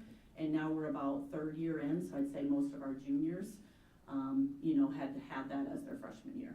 So, yeah, good questions. Anything else on that? So this is just an example. I won't spend a lot of time on it. This is not to sell. We are not in favor of students getting their associate's degree with high school. That's not the point of this. We're looking at bridging the gap, because if students can see success in college level courses while they're at high school, it builds that confidence that I can go on and do this. I can, handle this rigor, handle this coursework. And so we're just trying to provide opportunities, because students are more apt to do it in the building than they are to travel to another school, where just that transition, okay? And I know as a parent, you can always see like that first time you take your kid to college, there's a transition with that, right? So this just allows us to do some of the things in our building. So what this shows is we've taken Eastern Iowa Community College's, all the courses you would have to take to get an associate's degree. And then if you look at the things in gold, those are the things we've been able to bring into our building. And so within that, these are courses now we all offer in our building. If we don't have it, there's what's called CCIR courses. And these are courses that are within our curriculum guide, but students would sign up and go take them at Scott Community College. And then down at the very bottom, it lists that for your AA degree, you need like 16, elective credits. And we have several elective credits within our building as well, which is what I'm going to talk about in some of the next few slides. So the next thing, I'm just going to update you briefly on where we are with our certificate programs and some of our CTE pathways. So currently right now, you can go ahead and go to the next slide. These are, I'm just going to kind of review the pathways that we do have. And again, some of these evolved out of the CTE offerings we had, but we started developing based on student interest. And when they're going through that career planning, the number of kids says, I kind of have an interest in this and I'd like to explore it. So right now we do have an automated technology service certificate. So we have a great auto shop where they get a little introduction here, and then they can go over to Eastern Iowa Community College, and we have a shop area over there early in the morning, but students can work through and end up getting that certificate while they are in high school. We've had our fundamental welding certificate that we continue to make updates with Eastern Iowa Community College as they make changes. So students start here and go through a lot of the coursework, and then they will end up at what's called the Blong Technology Center to finish some of that coursework. Within that, they have the opportunity to be part of an apprenticeship program. We've, over the last year, had some of those members come in who have completed that, and then they're partnered with a business where they're working on those hours for that apprenticeship and can end with that welding certificate. We also have a basic electricity certificate. A lot of that, there is, we have an electricity course that's kind of a feeder. There is a lot of math in this, but most of this is offered through Eastern Iowa Community College. We have our culinary arts certificate, and so over the last few years, we've shown some update on how we've changed our culinary arts just to kind of explore different areas, and then they move on to the culinary arts program, the capstone classes at Eastern Iowa Community College. And then the next slide are our last few here. We have an early childhood education certificate. Eastern Iowa Community College doesn't have the secondary route, so we've started to kind of build a feeder pathway for that within our high school. And then small business management, we had a number of kids complete that last year. If anybody was at the senior awards, a number of kids completed that, as we have a high number of kids every year. This is one of those higher areas in business that they take several courses and end up with a certificate. And then the last one in there is our health science program, and obviously health science, there's lots of different directions you can go, but we are super excited, and Haley would probably tear up on just some of the great things we have with students getting their CNA while in high school and being able to work as an EMT and getting that work-based learning and being able to work in high school and finish those programs. So it's just really neat to see all those kids in action. Any questions on any of our certificate programs so far? All right, so moving on to kind of relating what Jamie had talked about with individual current academic planning, or our DCAP plan. So this just kind of gives you a snapshot of what we've been trying to do with four-year planning. And so how this is set up within our curriculum guide is we list all these different career pathways that students may be interested based on their exploration. And then within that, there's a link that would take them to a sample four-year plan. And so this is an example for architecture and construction. So for a family sitting down with a student saying, hey, what are you kind of interested in? What might you think you want to explore? This kind of maps out for them what they should take, not just for their elective courses, but even their core courses. You know, if you're doing engineering, you're going through calculus. You know, depending on welding, you got to get through, you know, algebra 2. And so it gives them some ideas of what would be a sample, you know, 4-year plan if these are pathways. Now, they're not married to it. It can change at any time, and they can go and explore something different. So that just gives you an example of 4-year planning. Quick question. Yeah. For pathways, for students that, let's say they choose something a little more niche, right? Yeah, I can see that, obviously it makes sense that what's more popularly selected would drive most of your curriculum and things, but for those students that select those more niche pathways, has there been any issue or is there a problem when they get to, let's say, the end of that 4-year and you're starting to look at potential courses where the enrollment's low, or is there a way for them to handle that if that's not a course that's offered because of enrollment or something like that, or do you run into anything like that? I will say our elective courses are very full. Okay. Typically with these, what we try to do within our pathways is when we have students who come to us that say, I want a welding certificate or I want to work on this, there's kind of preferential enrollment with that because we want to make sure. Most of those upper level ones have feeder courses, so you've had to kind of go through. And so at this point, I haven't had anybody come in and not be able to get what they want to get. Whatever their pathway. I think our biggest area is probably choice with some of the upper level, with AP, some of the honors, because when you're limited on sections, sometimes it gets to the point where students have to make choices because it doesn't all fit in their schedule, depending on the placement of it. But for the most part, they're full, but usually when we have kids get to that upper level and they know this is what we want, we kind of schedule them first because there's more opportunities for these younger kids to get in it as they move on. Okay. Okay, good question. This is just one of our pictures from the apprenticeship program. So this is something that Haley and I have worked on, trying to create partnerships within our business. That right now we have 2 approved apprenticeships. So we have the welding apprenticeship and then we also have the health science. So it's just been incredible watching the students learn and grow through that process. And again, we get feedback from them and go back to the partners and try to develop and make changes where needed. So that's a little bit of a history. So now what I want to share with you is, based on what we have right now, just some of our new courses and kind of updates and why we're moving forward with the courses that we're showing today. So you can go ahead and click on that next slide, Celeste. So new courses for the 24-25 school year, this is a list, so I'm going to kind of go over each one of those individually. And you can see kind of our goals all the time is to take a well-rounded approach in all the different content areas and what needs changed and what needs updated. So the first one that I'm going to talk about is language arts. You can go to the next slide. So language arts, just a little bit of updates on where we're at, again, with bridging this gap and helping students be ready for these post-secondary events. Some of the updates we've made in language arts is we are a block schedule. And so because we are a block, sometimes like in a traditional schedule, you don't take language arts all year long, or history all year long, or math because of the block scheduling. But we realized looking at our data, there was a need in some areas where we really got to hone in on some of these skills. So in the last few years, we have added a Foundations of English 9 and American History. So we combined those 2 courses. So that way these students are working on literacy and combined with American History all year long to try to bridge some of those gaps. We did the same thing at the 10th grade level for English 10 and World History. We added a little bit more scaffolding with English 9T and 10T to provide more literacy instruction to students that were behind in those areas. We also then added Foundations of American Literature and Composition. We added the T classes for composition and contemporary world literature as well, and a Foundations of Communications.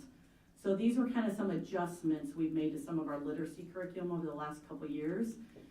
One of the things that we spent time on last year was working with our English 9 teachers and looking at our measurement of academic progress, and did some PD to say, what is the data telling us? What do we need to change?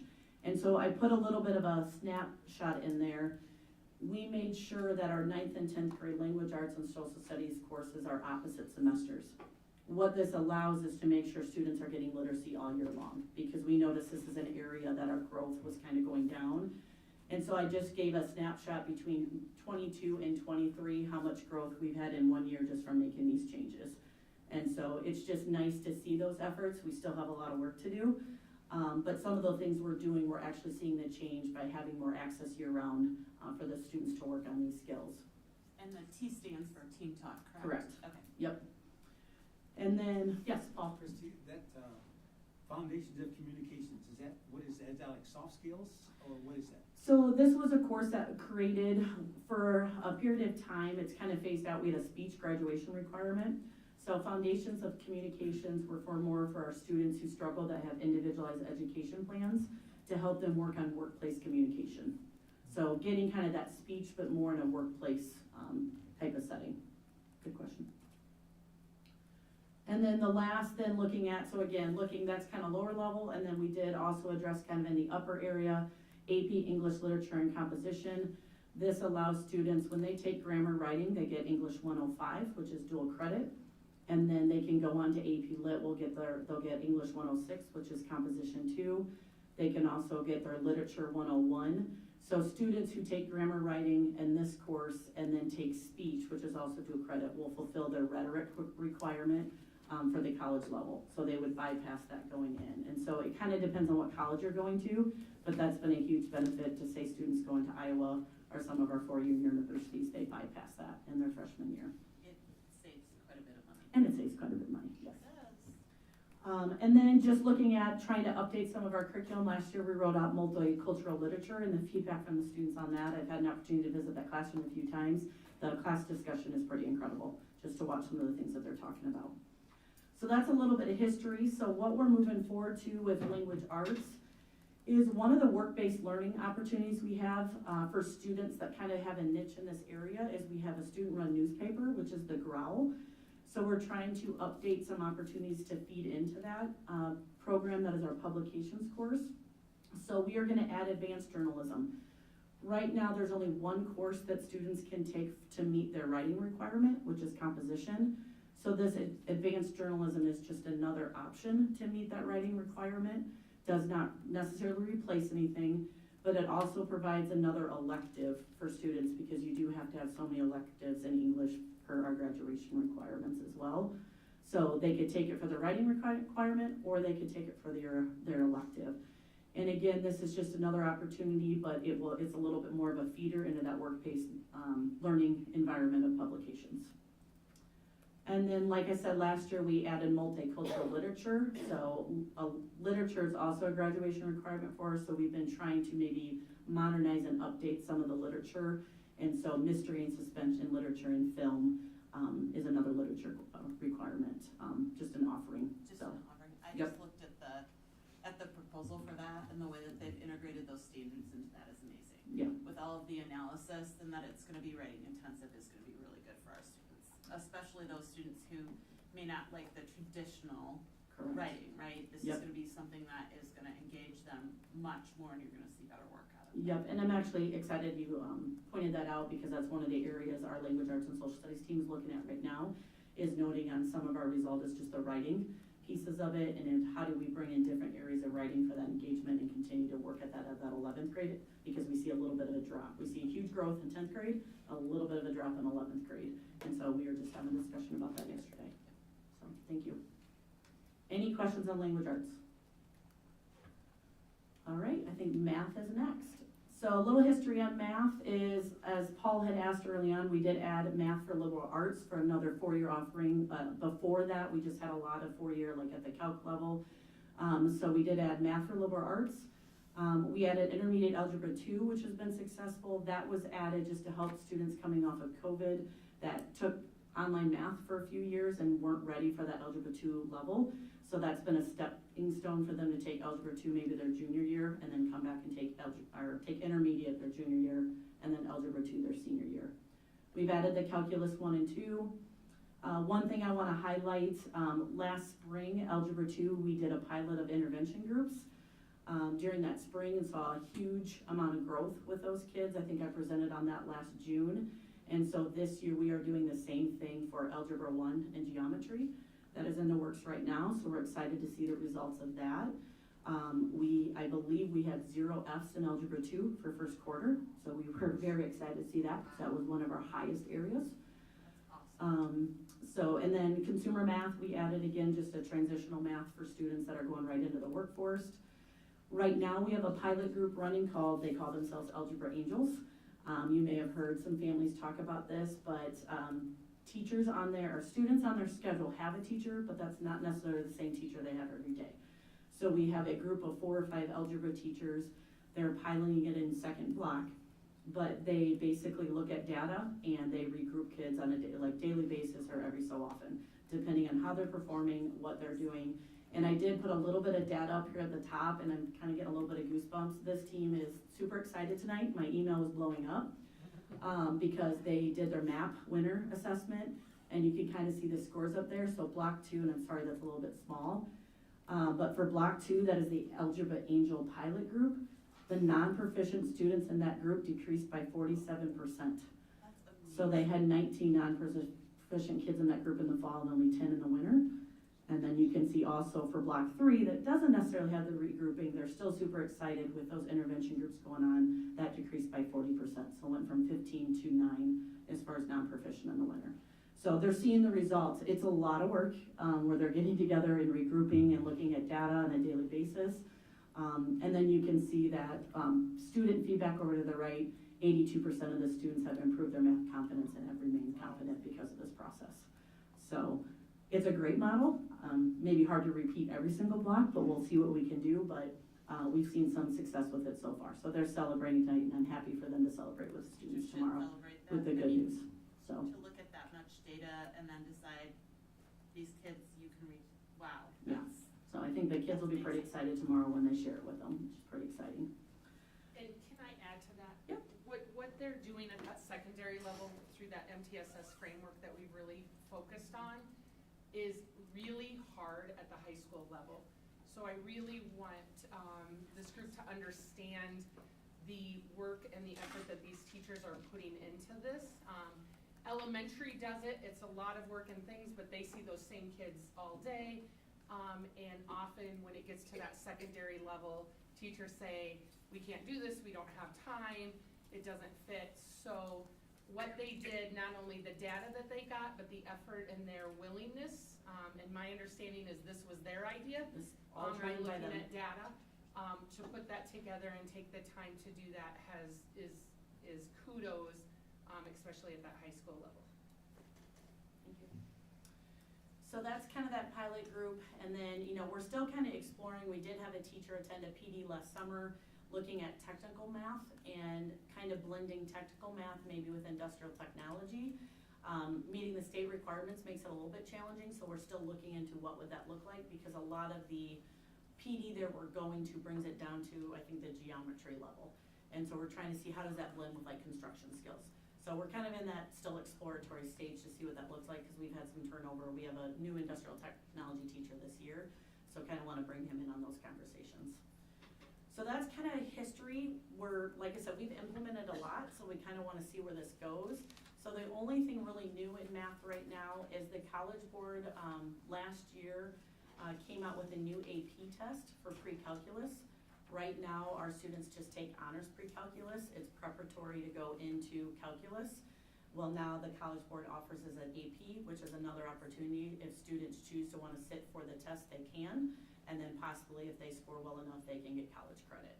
And so it's the same course, but we're shifting honors pre-calculus to AP pre-calculus, so students have that opportunity. Okay. All right. So social studies, I highlighted this. They're working closely with the language arts department on rolling out a common rubric for writing, because that's an area of focus. But again, we are making sure language arts and social studies are in opposite semesters, so students have literacy all year long. We added, as Jamie had shared, one of those career pathways that was a high area of interest is law, criminology, things with that. So we added criminology last year, and that's been pretty popular. I would say, Ryan, you had asked about, that's one area probably not everybody gets on an annual basis, yeah, based on what we're offering. But again, lots of opportunities, so that is growing. Economics is our course that we have an econ requirement, but we also have a financial literacy requirement. So right now that's met for students through that course. So it's just renaming it so students understand they're not just getting economics, they're getting financial literacy as well. So it's just updating names. At the high school level, names mean a lot. It can kind of derail a course as well if you don't name it well. So just making some little updates with that. Are there other alternatives to complete the financial literacy, or do all of our students end up doing this course? Right now, everybody ends up doing econ. Yep. We do have a dual credit class per personal finance. We use it as an elective, and it's part of the small business management certificate. But when you have dual credit, the students have to meet a certain requirement in order to take it. So it creates an equity issue. Not all students would be able to take that course. So right now, currently, economic is a requirement for all students. So for new courses in social studies, we had a teacher notice looking at some of our dual credit and working towards that associate's degree. One of the areas students need to take like psychology or sociology. So we've had AP Psych, but we haven't had an upper level on the sociology side. So she went back and did all the coursework and has been approved. So we are adding Introduction to Sociology, which is a dual credit course as an option for students. So they can say Psych or Soc and have a dual credit option on both levels, both Gen Ed and as dual credit. So that will be a new option going into next school year. All right. So Christy, do they have to write that course in, the introduction to sociology? They have to write the curriculum for that? Yes, they would have to write the curriculum. Wouldn't they do it in the summer writing then? Yep. So that's curriculum writing. The dual credit courses, there's kind of what's called a course development model that they kind of have to follow. When we have dual credit courses, we're kind of tied to what their standards are. So that adds a little bit of guidance to it, but they still have to write the units and the course outcomes and assessments and things like that. Good question. Okay. Moving on, so in some of our elective areas and PE requirements, so art, what we're starting to see is art blends a lot with CTE. There's a lot of different pathways you can go into this. So we are just starting to explore maybe some name changes and doing some different things in art, but our computer graphics class that we started is very, very popular. And students have been asking for something where they can get more into 3D modeling and animation software, which makes a lot of sense considering the times that we're with technology. And it also blends into a little bit of that 3D modeling and additive manufacturing, which you hear a lot about in industry. And so we're gonna move forward and offer an advanced computer graphics course. And again, there's great career exploration in this in the areas of applied digital, visual, and communication arts. And so we're kind of limited in that, so this provides another opportunity in that career pathway. Physical education, we've been doing some work here to try to modernize it, I guess I'd say a little bit. As we know, the ways of physical health have changed. There's so many different opportunities now.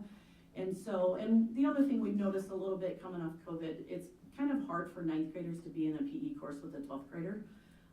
You know, size, you know, transition high school, things like that. So what we're gonna do is students have to take physical education annually.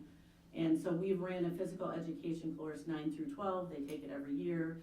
So we're gonna do this a lot like we do with all the other pathways. Students will come in as a 9th grader, all 9th graders will take physical education 9. And in that course, they explore all the different areas of physical education that are to be offered, whether it's swimming, outdoor games, indoor games, weightlifting, personal wellness, biking. They get some exploratory of those different units. Then as they move on through high school each year, instead of just having to take physical education every year, they have different opportunities that they could take. So it's just like pathways. What do you like best? Do you like being in the weight room? Go to the weight room. If you like doing outdoor games, go to outdoor games. If you like swimming, go to swimming. And so, but they still have to meet that annual PE requirement. So physical education is gonna get split into 2 courses, physical education 9, and then physical education 10 through 12, because some people just like the physical education where they get something different every week, right? So we'll have kids who still wanna take that. And then outdoor fitness would be a course just for kind of our upper level, because they would need to have their own transportation, but it's using the community to explore physical education with our community and those opportunities. So again, whether, you know, probably more in the 1st and 4th quarters where you can be outside and explore some of these opportunities we have in our community. Okay? A question about that. It seems like a really good idea, but I know that already a whole lot of students have to juggle band and orchestra and choir and PE to get it all to work. Will they be able to take advantage of these other offerings, or will they still need to do the PE 10-12 track? So it's gonna be, so when, I think you're talking specific about music. So right now, I know music is exploring what time of the day kind of is best with marching band and things like that, as far as scheduling, but typically those students would take PE opposite of music in the second semester. So right now, it's tough with scheduling, but you kind of have to look at what do those kids want, numbers, and look at kind of what that looks like. So rather than just putting PE, maybe a lot of them do want swimming for fit. I don't know why that one came to mind, but lifeguarding or personal wellness, then that course could be offered versus just the PE 9. In the same block. Yes, yeah, it kind of comes down to a bit of a numbers game. And so that's kind of what I talked about when, Ryan talked before. We want to try to give as much choice as we can, but sometimes it gets to it's not going to be perfect, right?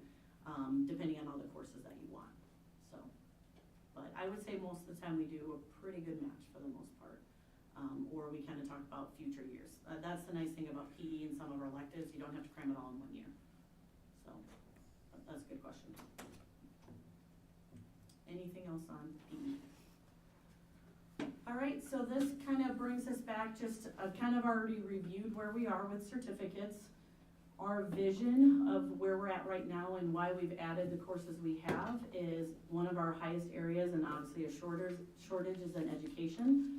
So we are developing our Pathway to Grow Your Own program. So we started Blueprint for Education this school year, and currently have a section running right now. CNC machining, we are developing those feeder courses for that within that concurrent programming. Digital modeling has a concurrent program. So again, how are we developing feeder courses for that? And then the criminal justice certificate. So right now in this past year, we have developed feeder courses for kids to explore to see, is this an area of interest? So those were course offerings we had last year. So that's where you can see some of that current program in the 23-24 school year that are listed. And then what we're doing with new programming, construction as a skills is a popular area for our students. Right now, what happens after our students go through some of our entry-level courses, we're blessed this year. We have a few of our students that are actually that went out to Davenport Community Schools and helped with our home building program. And other opportunities we have, students will go over to PV and they participate in their construction skills. The challenge with that, we're limited to whatever number openings PV has. So if they have 6 openings, maybe we'll get 6 kids in. Sometimes they won't have any openings, we don't get anybody in. So with new hire this year, there's a passion for construction, so we are gonna bring construction skills back into the building. So I'm gonna talk about that course here in a little bit. And we've had to do some updates to our welding program because we find that there's kids who want to explore more welding, but maybe don't necessarily want the certificate. A new hire that we've already made. Correct. Currently working for us right now, replace Dan Drexler. So, and then our Education Academy, there's a vision of if that grows enough, how do we bring that back into our building versus right now we're sending some of those kids out to Scott. So it's measuring that cost. At what point do you bring it back into the building? You can move forward. So I kind of talked about all these. These were the feeder courses we added last year, so I'm gonna save you this cram course of another slide here. So machining 2 we added last year. This again is feeding into that CNC programming, trying to build those skills and area of interest as we remodel that classroom. And then the introduction to construction we added this year. And so that's the feeder for this construction pathway. And then the next step is adding in this construction skills. So you can go ahead and go to the next slide. So the construction skills class is a new course going into next school year. And again, the idea was I think the idea is, it might change on exactly, but modeling what Pleasant Valley does right now is they have someone who comes in and is kind of the partner, but they build a shed. And so they go through all those different things and build a shed for that partner and build it, and it gets delivered to their home and things like that. So they learn a little bit about construction through that process. And then changes in welding certificate, we're kind of just moving things around to better align. What we were finding is there's a lot of students who maybe wanted to go on to welding too, but maybe didn't want the certificate. And so we're just kind of changing that certificate program and having students go in and do some of the online stuff first to assure they actually really want to go through with the complete certificate before putting them in welding too. So we're just adjusting that flow, a little bit of that certificate program. The number of hours on that welding certificate are crazy. Mm-hmm. Yep. And like the online stuff, you'd have to just stay absolutely focused on that. And that's kind of why we moved it up, because we kind of find, okay, well, we'll kind of pay for kids to go to welding two that really don't want to go to welding two, and then they go to these online courses. So for, welding one is kind of the high school exploratory, how do you perform in welding one? And hey, this is what I really want to do. They need to get in and weld more. And so we're going to put the online courses first to see, do you have that aptitude, right? Are you driven? Is this what you really want to do? And support that. And then they will come in and take welding two in our building. And the challenge with this is because they're dual credit, we have to meet the seat time and the hours with Eastern Community College. And that gets a little bit challenging, the box schedule, because they don't let you go too much over, and you definitely can't be short. So just trying to figure out that timing for things.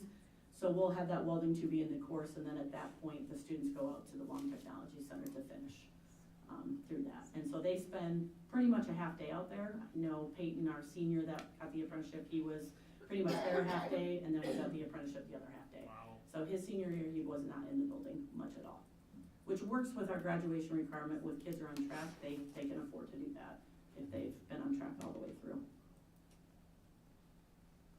And I think that's it. Sorry, lots of information. No, Any it's amazing. questions? Yes.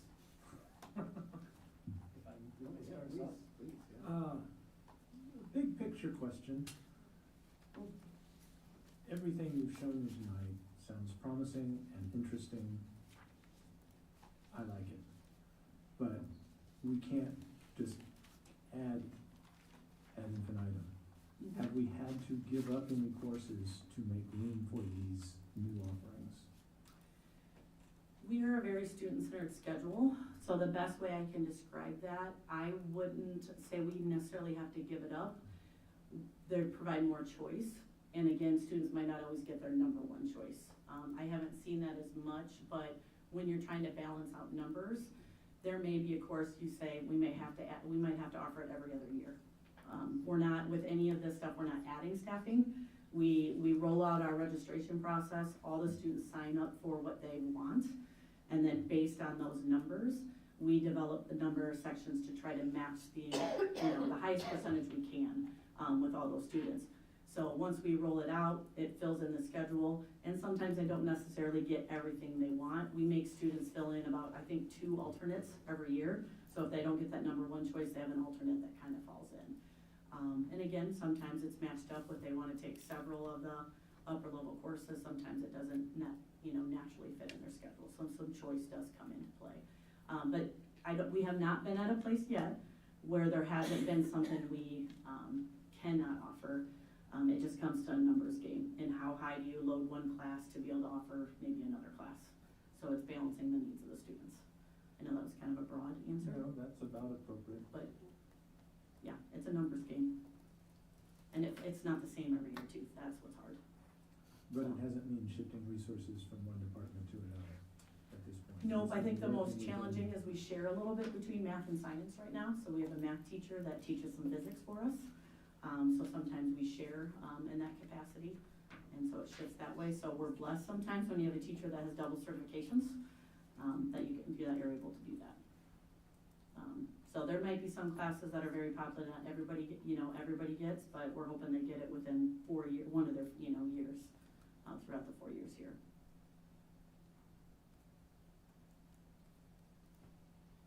Well, thank you. I think these two briefs nest well together, and seeing some of these selections makes you want to go back and audit a couple of courses. Right. It's pretty fun activity. So thank you for bringing us up to speed. You're welcome. Thank you. Thank you. Thank you. Okay, next up, 8.04, physical plant and equipment levy budget approval and save project approval. I move we approve the public expenditure budget for 2024-25 as presented with a budget amount of $730,000 and approve a budget of $730,000 from save funds for replacement of the ceiling roof at Bettendorf High School. Should that be 2 separate motions? It can be all one motion. Then it stands as one. Are we happy to second it? Okay, and discussion? So annually, as a board, you need to approve expenditures in this fund, the physical plant and equipment levy. It does not come typically with the budget process because of the need to get orders in so that we have equipment at the start of the school year. If we waited until the budget was adopted at the end of April, beginning of May, we would not have computers for the start of the school year. We wouldn't have projects in the queue ready to work on in the summer. Traditionally, we have moved this to the consent agenda, but because we have 3 of you new tonight and you haven't been through this process, we wanted to give a little more background and explanation. Also, normally it wouldn't be at your very first meeting. Yeah, and it wouldn't, but it it's comes December, annually it in needs to happen December. now. Yeah.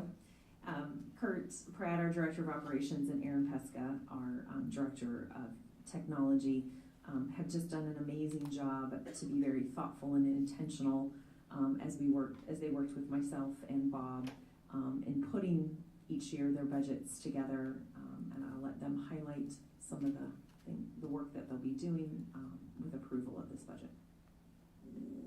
Thank you. Welcome to those of you who this is the first time you're hearing me speak. If you have questions, stop me at any point in time.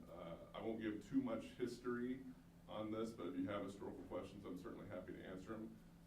As Dr. Moore said, PEPL is traditionally what we do, what I would refer to as small projects with typically the $500,000 or less range is what we tackle with this, and then that's how we buy all our vehicles and equipment. So traditionally we buy 2 new buses a year, whether it's special needs, regular ed, and speaking with our mechanic and transportation supervisor, we actually felt like we were in really good shape with buses, that everything we had was in good shape. We feel comfortable with any of them running down the road, and so we said, let's take a break for a year, and then we'll spend that money elsewhere that we need it. So traditionally, we have always bought 2 buses for those of you who have been on board for a while. This year, we opted not to, and we'll funnel that money in another place. So it's a one-time money of extra resources for operations. Correct, yeah.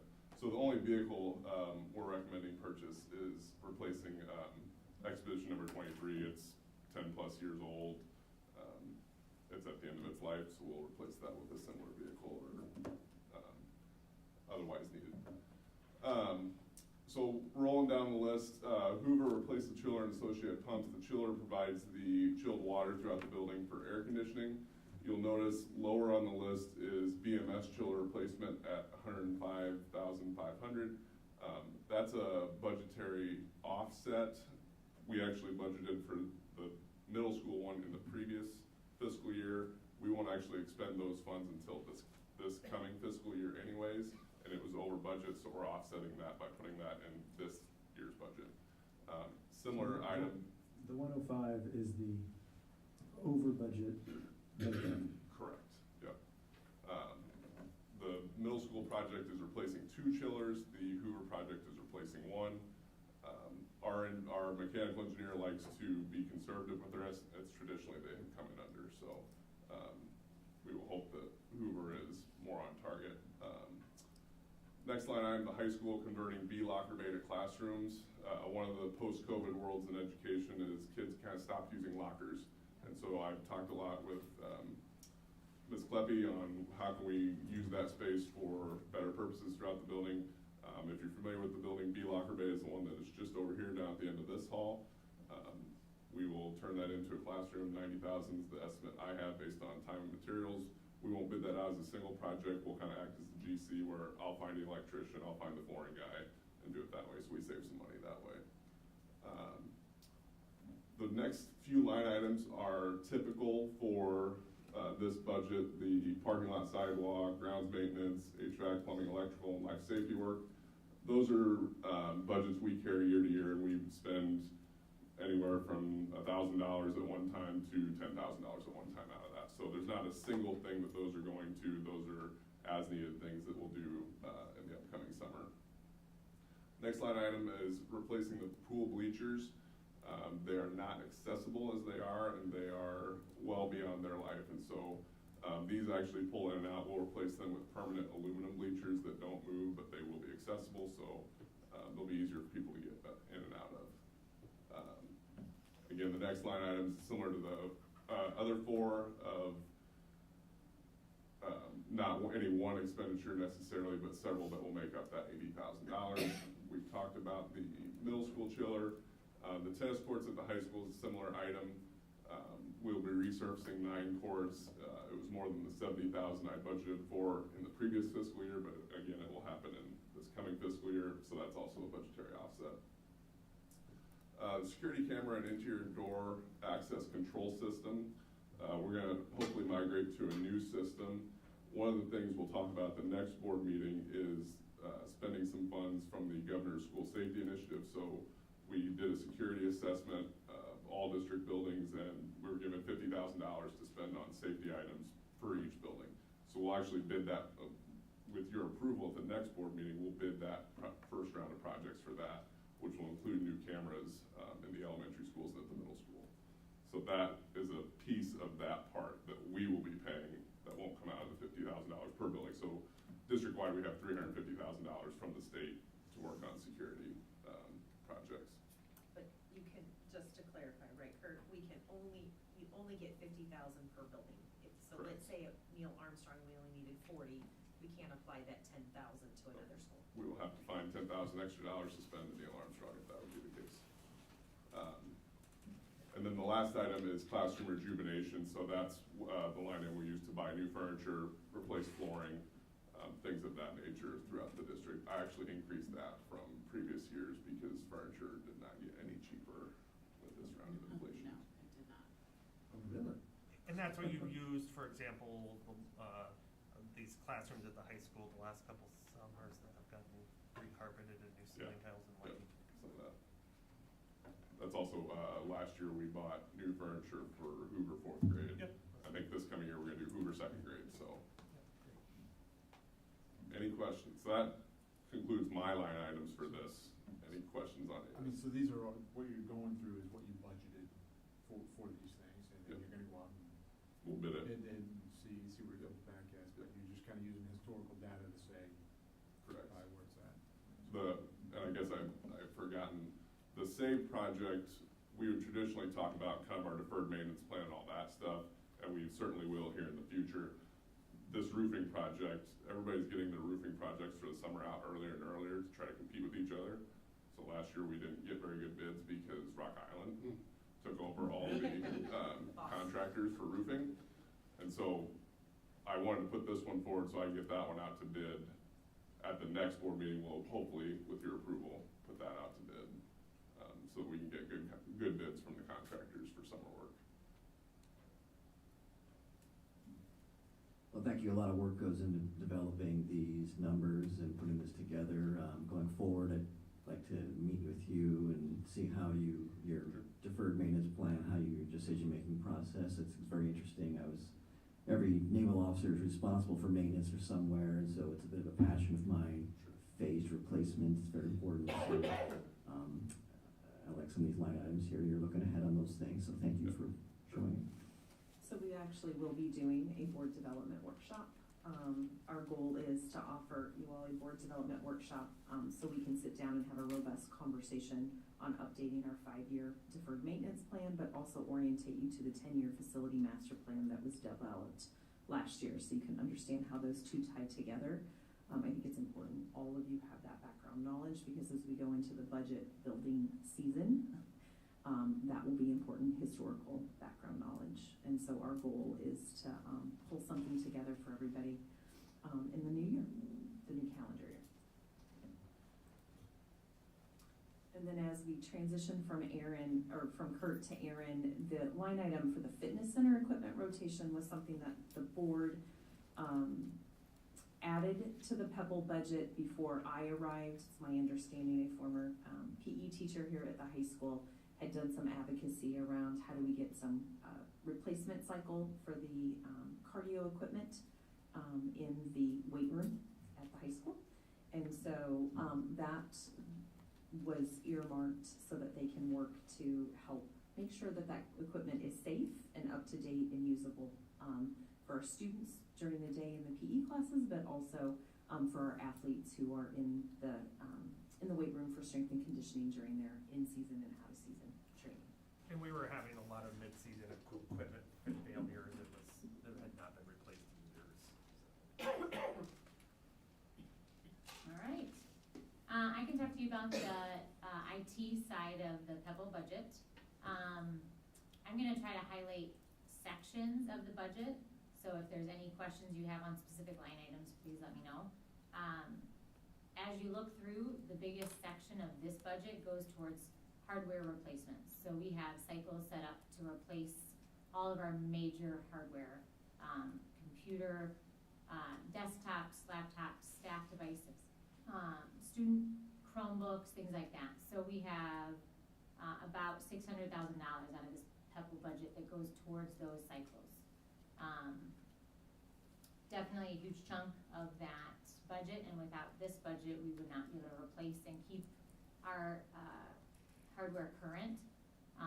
Part of keeping your district safe from cybersecurity problems is keeping the software and hardware current so that it maintains updates and things like that. We don't want to get a piece of hardware in production that doesn't take updates anymore. As soon as we can't update it, it's a major risk. So that's part of this hardware replacement cycle process. The other piece that is a little newer to IT in terms of the PEPL budget, if you look at the non-instructional software and licensing renewals, historically that piece, which is about 15% of our budget, was not taken out of PEPL. It was taken out of general fund. As you can see, 15% of our budget's quite a large number. Historically, the process was there was a surplus left in PEPL out of the allocated budgeted amount, and the general fund amount we spent too much out of general fund. But there was quite a bit left in PEPL. Trying to reallocate funds last year made the switch to move this software renewal out of PEPL. So the goal is we spend all of the budgeted allocated amounts so that any overage is left as a surplus in general fund. It frees up money for the district to spend in other ways. General fund is obviously more flexible in terms of what you can spend the money on. So we want to give that surplus back to the general fund. I think it makes more sense and is more fiscally responsible for the district to do it that way. So that's a big change for us. I have a question on that. Because if we have a surplus in general fund, that can be used for salaries, correct? It could, and other things. Yes, absolutely. It could be used for that, but the piece that's important here is in the PEPL budget, you can expense any non-instructional software into PEPL. Anything that would be considered instructional would have to come out of the general fund. But Erin is underselling herself in the task she took on to go line by line, budget by budget in her department to really look at and be thoughtful around how do we make sure that what we're spending from a technology standpoint is really having the greatest impact for our students and our teachers.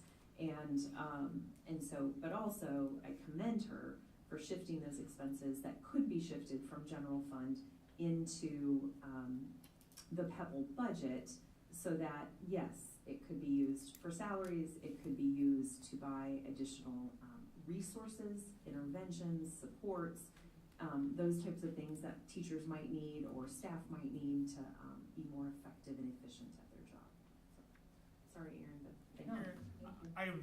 I would say in the last 3 years for my procurement of work, I would say a lot of things are moving towards subscription or license renewal based products. In fact, 2 vendors I deal with, I can't even outright purchase anything anymore.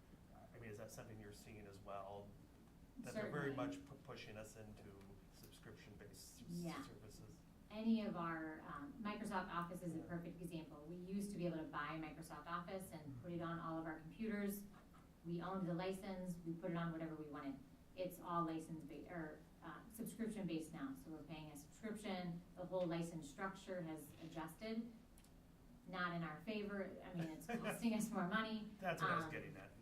Yeah, so trying to make decisions that give teachers and students what they need, and also being respectful of the taxpayers' money, and trying to make sure anything we can take out of PEPL, the money is there, the levy's already there. I think it makes sense to take it. Expenses like office, for example, have to come out of general fund because they're coded as educational. But most of our networking subscriptions Out of that 140,000, about 85,000 of that is cybersecurity. So in a perfect world, contact your legislators. They're negotiating, if they ever went to a place where cybersecurity stuff could be taken out of management fund, that would free up a huge amount of money for us. But as it stands right now, we can't do that. So moving it to PEPL at least frees up general fund money to use in other places. I think it's safe to say the general fund will always be the hardest fund, that it's under the most pressure, has the most demands on it. And so this is absolutely the right thing to do. I can see a day coming when certain building needs have to be done now, and we have to shift resources from PEBL into that capital investment. But until that day comes, let's use it to take pressure off general fund. Certainly, yep, absolutely.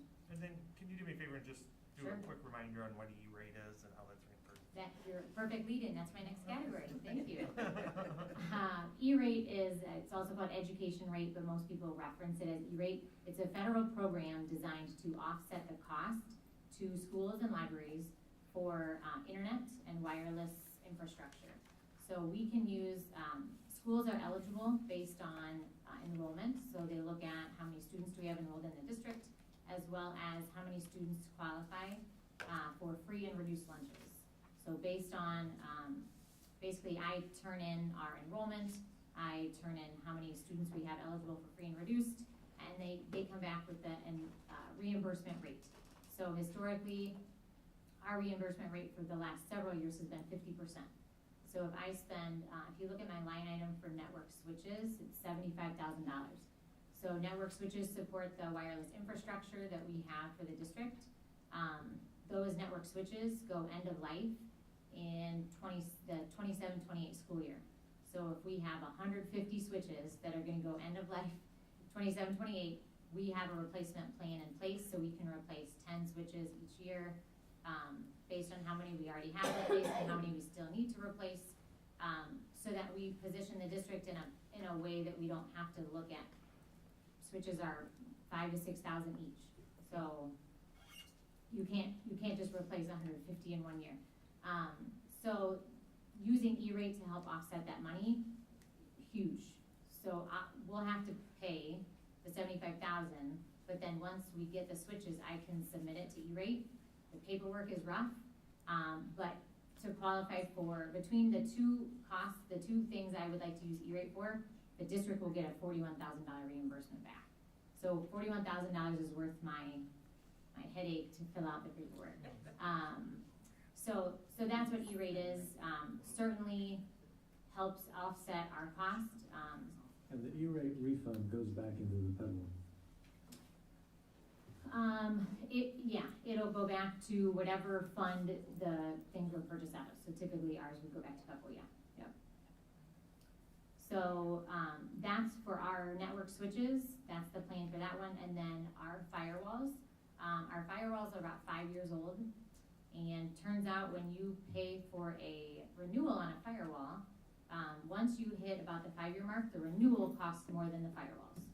So we negotiated at year 4 last year. The renewal came in higher than the cost to replace. I came in and said, we used E-rate to purchase this. I need it in production for 5 years. We're at year 4.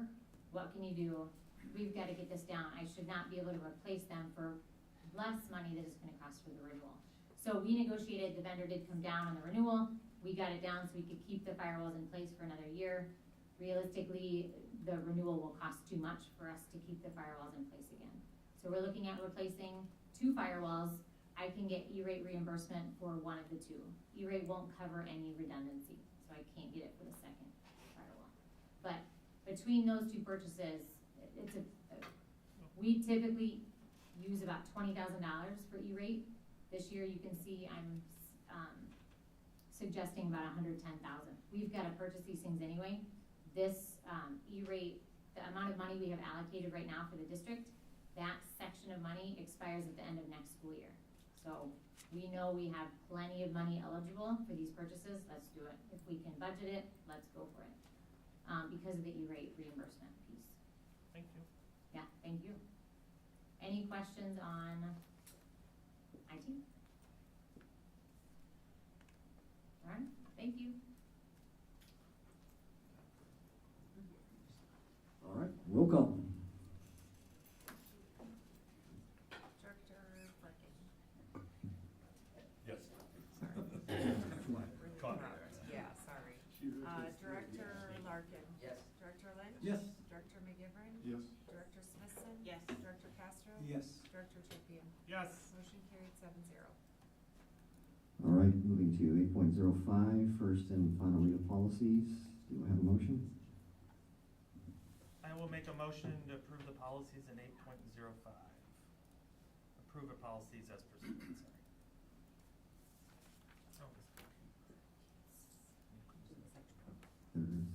Oh, second, sorry. We'll get through this. Okay. We're- All right, I think we're all discussion. slowing down. Sorry about that. So we continue on our journey as a district. Prior to my arrival, we were significantly behind in ensuring that policies were reviewed every 5 years. So the code requires that as boards and school districts, we look at policy and either decide we're gonna reapprove them, update them, delete them, in a 5-year cycle.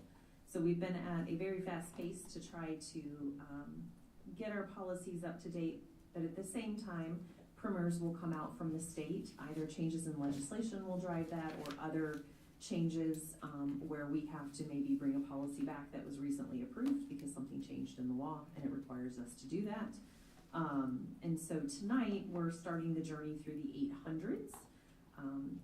Both our Director of Operations and our Director of Finance and myself have started reviewing these, so huge appreciation to Kurt and Bob. These ones I chose tonight, given the other content on the board agenda, are pretty simple changes. Really, a lot of it is driven by Iowa Association of School Boards has a lawyer that really goes through all the policies, so they have their policy primers that we look at that most districts go by, and they've aligned it with changes in the regulations or the law. And so tonight, what's before you is really reapproval of some policies because there was really no change. It's just at its 5-year mark, or to revise with some minor updated language changes. Please let me know, or Bob or Kurt know what questions you might have.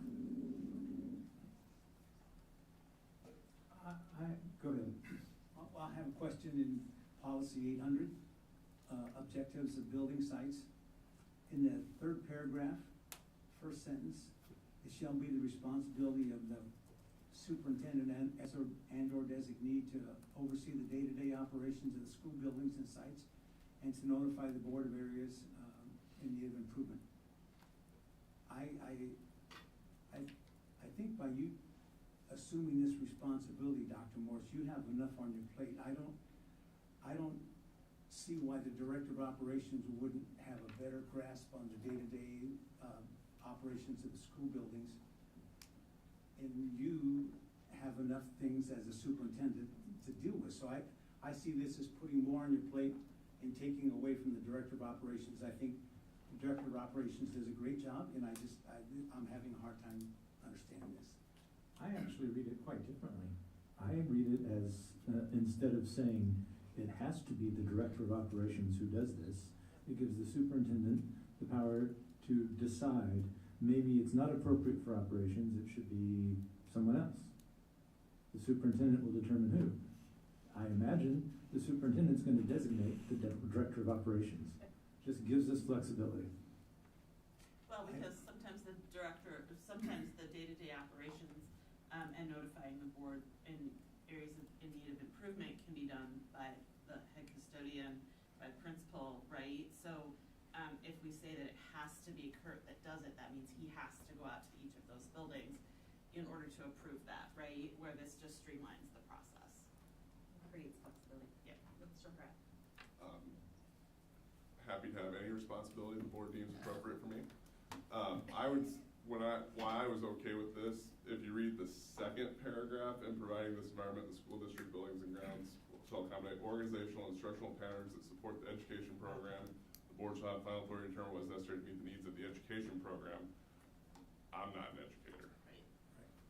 And so, I like supporting education, that's one of my favorite parts of my job, but that is not my purview of the sites.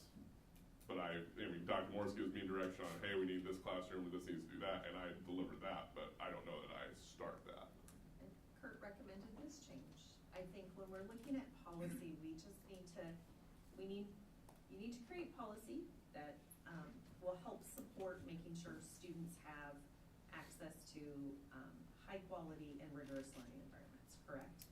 But you need flexibility in that policy. And so to Director Smitson's comment about if this was something related to instruction, definitely, as Kurt just shared, would not be an area he'd want to necessarily solely weigh in on. No, I don't want the responsibility of the day-to-day to determine if we need to replace ceiling tiles or a chiller. But I think I work pretty well with our leadership team, and we each have our respective roles. And so I think that was the intent of this policy. I believe it is also IASB's recommended language as well, just to create that flexibility around the building isn't just in the sense of a maintenance standpoint, but there's a lot of things that go on inside of our school days in our school buildings. So does that help answer or clarify your concerns? The language though is IASB recommendation, the red inserted there, or is that locally generated decision? If I remember correctly, it was recommended by IASB, but I can look that up really quick. Would this just fall under one designee if it weren't you, for instance? It can be a multitude of. I could So I mean, do we direct need to say? Jamie. I don't know, yeah, I guess designee. If it was encompasses everything, or if that's. if it was the network switches yeah, at middle we need to school. plural that, just to Right, clarify. so it kind of depends on what the issue I is, think right? you're right too, it's one of these Designee is weird plural. words, yeah, I it's one of believe. those weird words. So like she was saying, if it's the network switch, right, then Jamie could make that decision. Aaron, I'm sorry, Aaron could make that, Jamie doesn't wanna make it. Aaron can make that decision. What's the network If it's the need situation? for doing a classroom, the Aaron, principal what could curriculum do you recommend? It's flexible on who that Carol's person sitting there is. going, I'm not coming back tomorrow. No, yeah, which to Director, Whatever his Lynch's name over there point, the one I'm pointing at, the Director Lynch's point, it offers more flexibility depending on the situation, right? Because otherwise, specifically, our policy says that Mr. Pratt has to make that decision, right? Where if we wanna change this classroom, the principal can bring that to the board, or bring that to the superintendent, right? It just offers more flexibility rather than saying Mr. Pratt has to be the one who does that.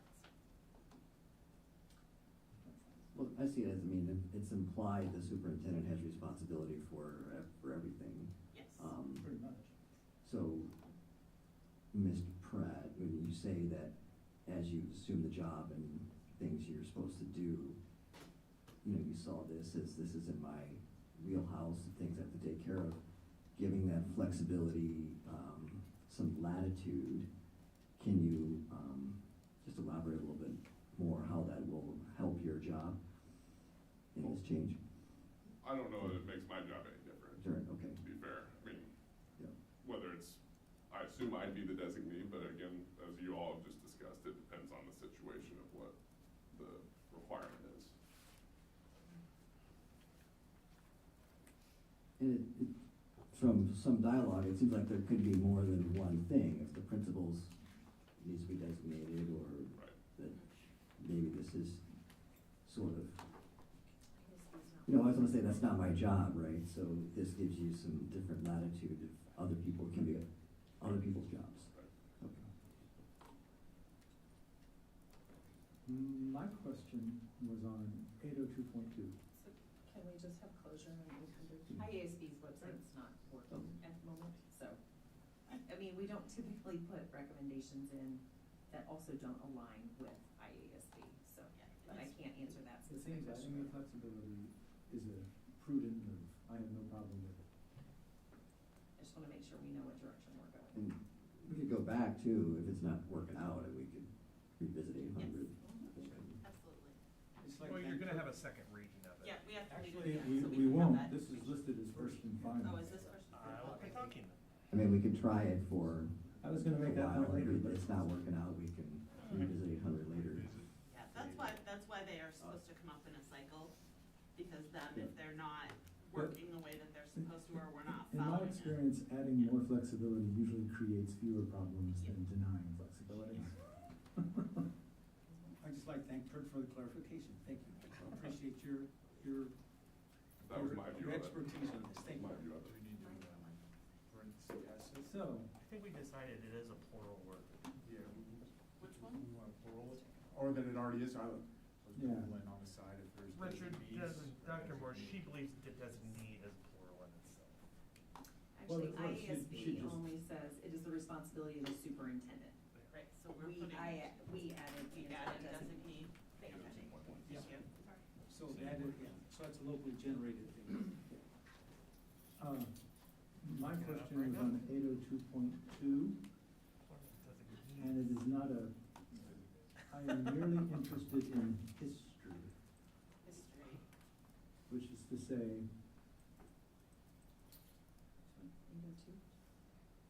802.2. Basically, this means others can approve things less than 5,000. Rather than everything on these emergency sort of things, these repairs. Well, so- Operation.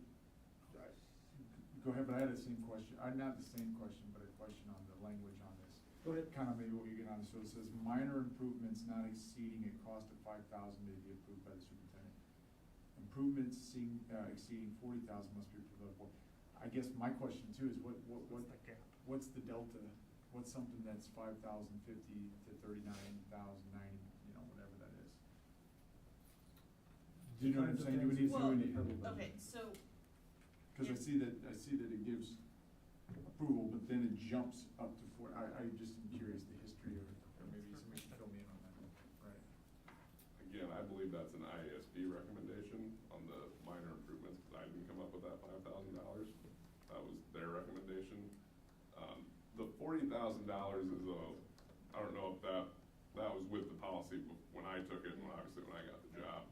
Traditionally, some of this sometimes ties to the state's threshold of bidding requirements, right? And that number is a never moving target, and so typically our policies point to the legal term of, in Iowa it's weird to me, but municipalities over $50,000 have a higher threshold than a municipality under $50,000. Like, that's why our policies traditionally point to the $50,000. So the $40,000 is a historical thing that somebody at some point in time came up with. So I guess the question is, under our current purchasing policy, if you need to spend $25,000, how does it get approved? Yeah, that's a good question. That one I think we would typically bring to the board, because our 20,000 is sort of our rough. In another policy, our threshold, Yeah. you can't, anything that costs $20,000 or more has to come to the board for your approval. Okay, so what happens if I'm gonna spend I hate to ask. No, that's okay, but yeah, I'm What getting- happens if same- I'm gonna same spend question. 19,000, Yeah. like? Superintendent has the authority to approve that.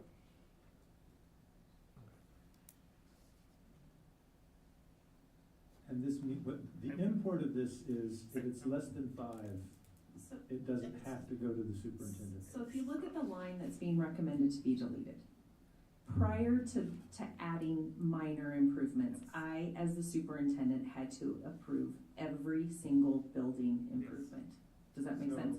we So need what to we're replace a doing, toilet in the second floor, boys' had to bathroom. wait for me. You had to sign off, and that's gonna be under the 5,000 threshold, and Kurt and the principal would say, get it done today. Yeah, so I think we need to look at the whole context Right, of this that's what I was policy concerned instead of drilling into money, right? Like, there's other provisions in Iowa code that does not allow us just to go out and spend any amounts of money. And so the previous policy that has been approved since 1996 had all building improvements must be approved by the superintendent. And that could, if we had an emergency leak, or the toilet is a great example, because oftentimes our restrooms can have issues. They would have to wait if I was out of the district for something or on vacation. Still waiting to take that vacation though. But they would, you know, it doesn't even say designee on there. So, I think we're, again, trying to create flexibility so that the day-to-day work can get done, and learning does not get disrupted.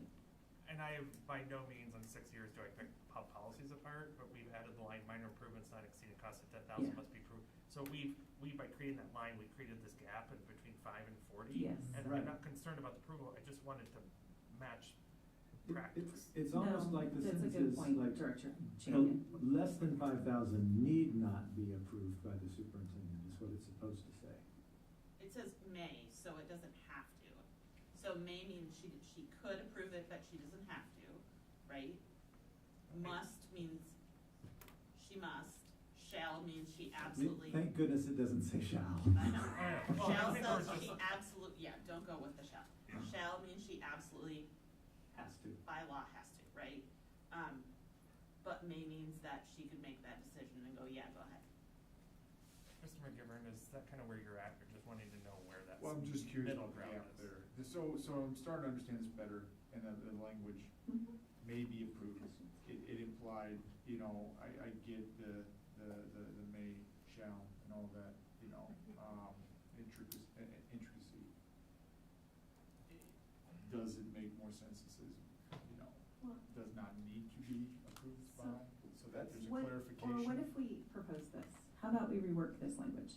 All building improvements up to and not exceeding, it would really be $20,000. Yes. Up to and not exceeding $20,000,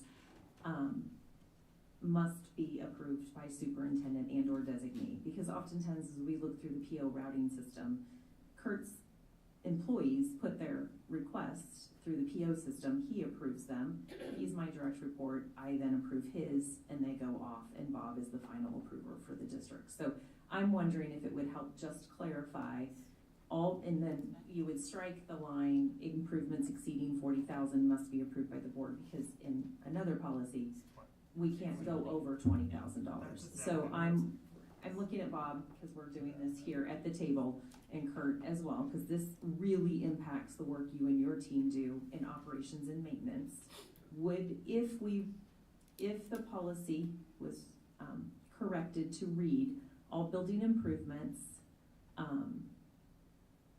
maybe must be, all building improvements up to and not to exceed $20,000 must be approved by the superintendent and or designee. Do you still want to leave a provision in there for those quick costs that you're talking about, where you have a bathroom fix or something, or do you still want to leave that And flexibility? then leave that red line in, correct? But change the language a little bit to say, under a certain threshold, you can just go Do you forth need and do. this, like, between now and January 3rd? No. Can we pull 802.2 and fix it? Yep, we can pull it from this batch. Who made the motion? Was that I you? think Ed? I made the first, and I would totally amend it for that, because I just would rather this match our actual purchasing policy, so that way somebody doesn't read two different things and two different spots. So I then hate pulling policies. the objective for when it comes back is we want the flexibility for quick repairs, not have to get leadership involved, but also match our other documents. So whoever puts this together, that's the objective. All right, so do we need a motion to table 802.2, is that how it works? He just modified his I'm motion fine amending to it. pull it out. Pull it We out, need a okay. second on the amendment. Whoever did the second. I did. Okay. Second. Yes. You're okay with the change? Yeah. Oh. Any other questions on the 800? Yeah, could we go to, my screen is just wonky right now, so can we go to 802.1? 802.1, Paul? Yes. What are you doing? What are you being wonky, Pete? That's where the same as 800. Oh, 80. What are you looking for? Yeah, there it is, 802.1. Just the same sentence there, I mean, the second paragraph that, again, superintendent and or designee. I think we kind of just covered that earlier in that's in your. This one I fine with view that? more as Okay, all right. mine. This, all right, fine. No, Linda is so smart. I mean, if it increases flexibility and the director of operations says he concurs, I think those are probably okay. I'm fine. Yeah, Yes. okay. Okay, are we ready for a roll call? Is that- I have one more Okay. remark. Yes. Once again, I don't like first and final read being the same time, but I'm not gonna object this time.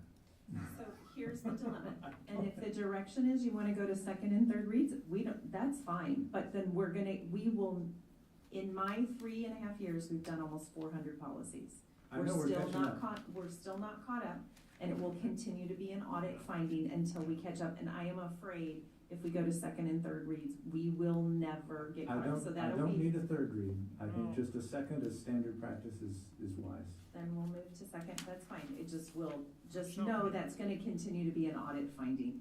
I mean, we have worked so hard And to I'm get caught comfortable up. with putting the second read on the consent agenda. Oh, What's the point of having the second read if there's that? gonna If be a something discussion? comes up, Then you gotta pull it. well, we wouldn't have to pull it. The first read would be no motion. We talk it through. Second read, it goes through. Anything I that is smell like you're flat- stepping in. Okay, We'll well, leave it up to Mr. Larkin. yeah, we'll, Agenda planning. Yeah. no, I like the idea of revisiting these. That's sharp. And we need to figure out how to, satisfy, Or so not. the massaging I'll of live- getting these I things. live in- No, this is governing documents. It's not something you also want to meet a compliance standard and get a product that is necessarily meeting the objectives. Yeah. But also we have timely things. One of the real problems is that previous boards before a lot of us were on here got way Right. behind and hadn't updated policies in years and years and years. They're supposed to be updated and looked at and reviewed every 5 years, and previous boards did not do that. So we are still, after 3 years, still behind, even though we're doing this many. Yeah, I see, this one's 10 years. That's Yeah, last time it this, was and, touched. and Yeah. we have 8 of them. Most Yeah. boards do 3 or 4. Yeah, okay. Because we are behind. So keeping up is going to be an issue because we've got to get caught up. Because it is coming up in our audit that we're not. All right. And we can figure out, and maybe if they go on the consent agenda, the next one, it should not really cause a However delay that more than works 2 weeks. is fine. I just don't want to get us to a point where we're way far behind again. Right. Because Okay. So my understanding is we're voting for a first and final read to approve all of these policies except 802.2. Yes, You would be 100% correct. yes, concur. Roll call. Director Larkin, Yes. Director Yes. Lynch, Director McGivern. Yes. Director Smithson. yes, Director Castro. Yes. Director Champion. Yes. Director Farkey. Yes. Motion carried 7-0. Thank you all. thank you, Kurt. Thank you, Kurt. Thank you, Kurt. All right, 8.06, SBRC application. Do I have a motion? As soon as it comes up, I move we approve the SBRC request in the amount of $613,893.20 for MSA for open enrolled out students not included in the prior year count. I move that we approve the SBRC request in the amount of $4,834.62 for LEP instruction beyond 5 years. Thank you, Bob. Second, and then, Second. great. Discussion. This is an annual process that the board undergoes with regard to authorizing the district to request those funds for students that either opted out of the school district or language proficiency delinquent, however you would. It used to be ELL, I don't know what it is now. English language learners, ELL, right? It just gives the district the flexibility to obtain those funds for the students that opted out or the students that are ELL. To help cover those costs, we'd have to pay tuition out. So if students go to Davenport, PD, North Scott, we have to pay them. What does SBRC stand for? I know that one. Budget. School Budget Review Committee, and you do not want to tip them off? So this is money going out or coming in? This is a This request gives to us, receive these funds. authority to spend money that we have already been obligated to spend. Even, it says those students are not included? Okay. That is Got correct, it. because All right. we pay the tuition when they go out. Mhm. When students open enroll in, the district they left pay us the tuition. It's And, always a year in arrears. and you will learn about authority and cash very soon. But you absolutely, we have to have the authority. Yeah, we can't spend it without it. And as soon as we make this motion, it's pretty pro forma that they will approve it. Correct. Once the minutes are done, we'll upload them into the Iowa Department of Ed website, and we'll move forward. All right, any more discussion? Yeah, all right, roll call. So I'm gonna do 2 roll calls, because they have to be 2 separate motions. Okay. So we'll have you guys both do them. So we're first voting the open enrolled out, I Yeah. presume? Yep. The 613,000. All right, Director McGivern. Yes. Director Smithson. Yes. Director Castro. Yes. Director Champion. Yes. Director Frecking. Yes. Director Larkin. Yes. Director Lynch. Yes. Motion carried 7-0. All right, this is for the, LEP. Yeah. Director Smithson. Yes. Director Castro. Yes. Director Champion. Yes. Director Frecking. Yes. Director Larkin. Yes. Director Lynch. Yes. Director McGivern. Yes. Motion carried 7-0. All right, 8.07, appointment of legal counsel. Motion, please. I move to approve the appointment of legal counsel to the district for the school year 2023-2024. Lane and Waterman General Counsel, Ehlers, Cooney et al. Special projects. I will certainly second. So how does this contract work? So it's an annual requirement that you have to approve legal counsel. If the board should want to change legal counsel, we would have to go through a request for proposal, or request for, what's the new term? Qualifications. Where we'd have to put it out, with specifications of what the district is looking for. They would then return, their quote-unquote bid or their interest. We go through, administration goes through a, interview process with those entities if there are multiple ones at return. And then we come with a recommendation and a rationale for why we've recommended that counsel. So is it an annual calendar year based, it starts January 1st, or when is it? That's a good question. The approval is done annually. Typically, it is done sort of at the organizational or annual meeting.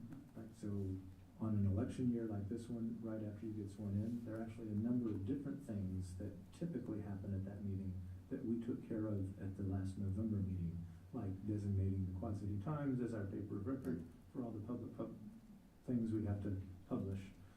There are a couple other things on the last agenda, but this is a standard. We have to do it every year, pretty much the night you get people. So Lane and Waterman has been our council, has been this district's council for some time. In my first year here, the board did ask us to go out. At that time, it was called a request for proposal. We went through it. I think we had 4 or 5 firms return interest. We interviewed them, and at the end of the day, from the interviewing, what services they would have to offer, their expertise in terms of counsel, the depth of the counsel, the cost of what that was gonna be. Lane and Waterman met all of, basically checked off all the boxes in terms of what the request for qualifications had outlined in there. And they have provided very consistent, solid counsel. And I just want to clarify, we are not signing a contract with Lane and No. Waterman. This motion is just the board's stating that we are going forward with this. And there isn't a formal contract. I just wanted to clarify that. Yeah. Thank you for clarifying that, because this is like a variable cost thing. I mean, you could go through a whole year and not really needing much. And then there's some years that it's nonstop. No, right, okay. And we've had both. You were 100% correct. Okay, any more discussion? All right, roll call? Director Castro. Yep. Director Champion. Yes. Director Frecking. Yes. Director Larkin. Yes. Director Lynch. Yes. Director McGivern. Yes. Director Smithson. Yes. Motion carried 7-0. Okay, next is the calendar discussion, 8.08. Is this informational? Correct. All right, informational. Because we will need, once we're ready with the final calendar, we will need to have a hearing before you can make a motion and take any action on the calendar. So, calendar's always fun, because everybody has strong opinions. And that's fine, as they should. The calendar in this district and for our neighboring districts has been extremely consistent since I've been here. It really depends on where the 23rd falls. as to where you can try to get out. We're gonna be lucky this school year, 2024, to be out prior to June 1st. But that's just how things fell, and you have a leap year. So, this year, like we did in previous years, we provided a survey to all staff in the district, approximately 650 people in the district, so that they could have an opportunity for input and feedback. So when I got here, it had some years been a calendar committee.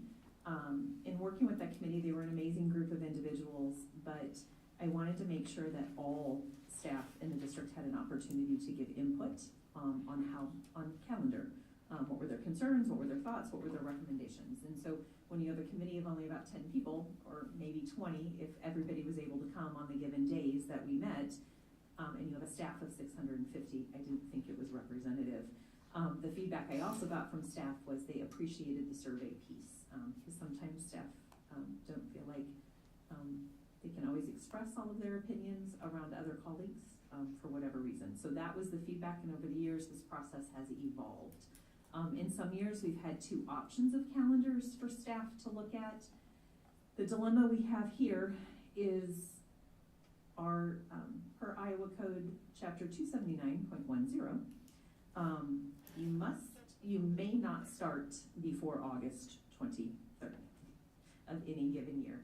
And we tried to work last legislative session to get some flexibility in that language, as they had opened up Chapter 12, which is what governs the instructional piece to our world. And we had hoped and would propose some language, different groups that we're a part of in our district, different legislators, around something to the effect of school districts in the state of Iowa may not start any sooner than the day following the close of the state fair. So that the state fair always, right now, for years, has always ended on a Sunday. So that would be, in this calendar, more than likely Sunday, August 18th, right? And so we cannot, even though the fair is done on Sunday night, the 18th, we cannot by statute start until Friday the 23rd. So there was lots of conversation around, do we start on a Friday or do we start on a Monday? Our neighboring districts have all pretty much decided. I mean, they're going through their process. I don't know if anybody's officially adopted their calendar, but they have pretty set calendars that they will be starting on Friday the 23rd.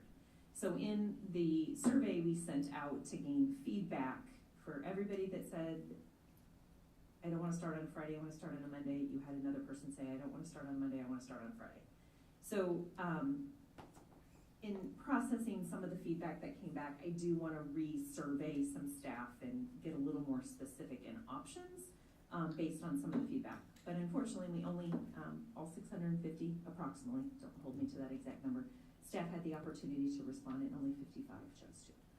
So I think it's important to keep in context. We want input, we strive to get input, just like as we work with our School Improvement Advisory Committee and our Parent Executive Council. When I work with them around Parent Executive Council is our group of PTA, PTO, booster, parent link executive boards, and I meet with them monthly.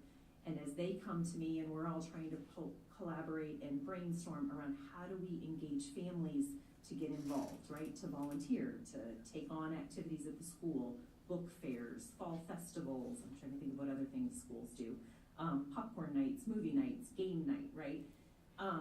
We too want that same input and involvement by our staff. So I am going to send this back out because 55 responses is not representative. If it comes back that again, the piece is we provide opportunities for input, and so it's hard to hear things as we heard earlier when there are opportunities for input. But calendar is hard this year. The other factor we have is this community, this district has had a long-standing tradition of having graduation on Sunday of Memorial Day weekend.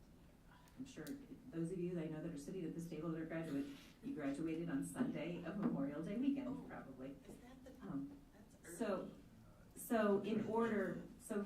You gotta stay with me because this is complicated this year. It is not gonna be easy, and at 9:45 on a board night, we'll get there. And we are gonna bring this back for further discussion. But I think it's important, so you can start processing and looking through this, that you have some of the thought process of how we got to the draft we have at the moment.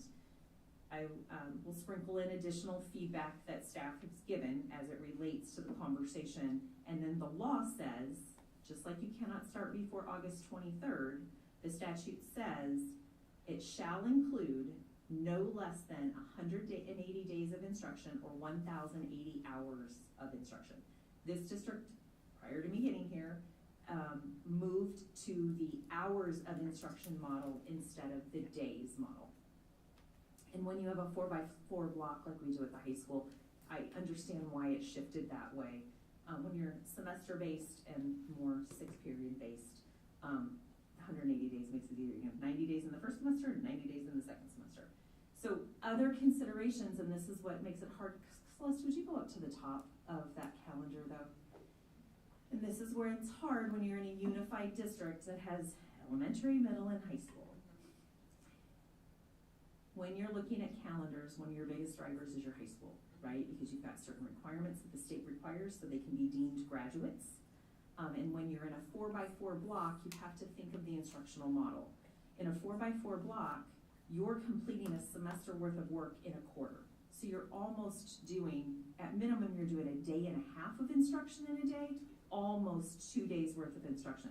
So if our quarters are not balanced, then if you're, so for example, third quarter unfortunately is 2 days shy. We've tried to work it, but it's where also everybody wants spring break. There's so many contenders in this, it will make your head spin. But when you're thinking of those 2 days difference between second quarter, third quarter, and third quarter and fourth quarter, that's really almost 4 days worth of instruction, right? So if you get that gap any bigger, and then, as Director Castro knows, he was a high school teacher, you don't want to end a quarter in the middle of the week, because then you have to, it is extremely tough. And our teachers were gracious last year in the calendar they did pick, because there was choices, we were able to give choice last year. We had one quarter where we had to finish in the middle of the week. And it is hard because students in our high school take finals 4 times a year. In our neighboring districts that are on semesters, they take them twice a year, right? If you take midterm. But my daughter, I don't think hasn't had a final in every one of her classes since she's been here.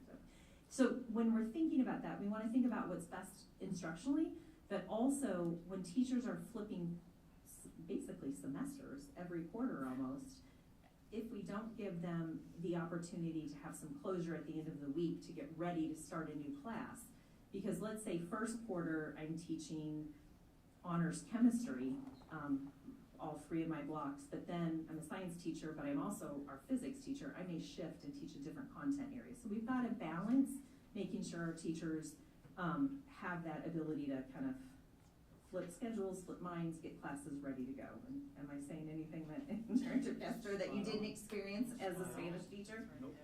Right, and so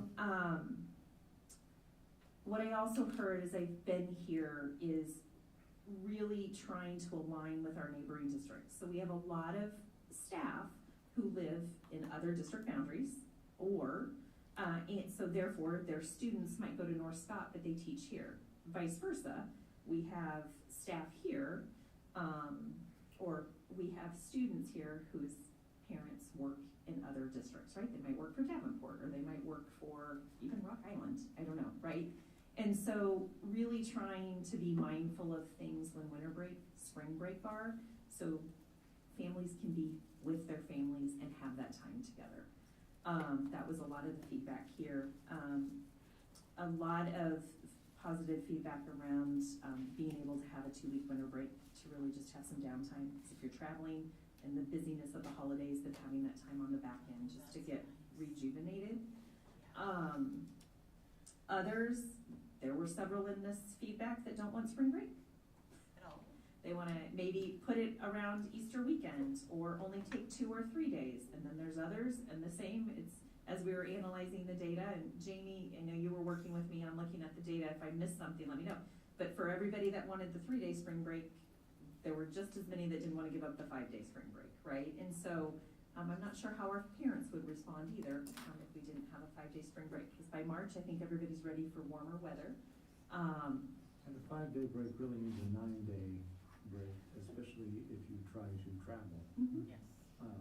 And I do think it is I have to say, equally important for people to have downtime as well. Go ahead. I'd like to hear a little bit more about the challenges of graduation on Memorial Day, but overall, this has pulled off an amazing feat.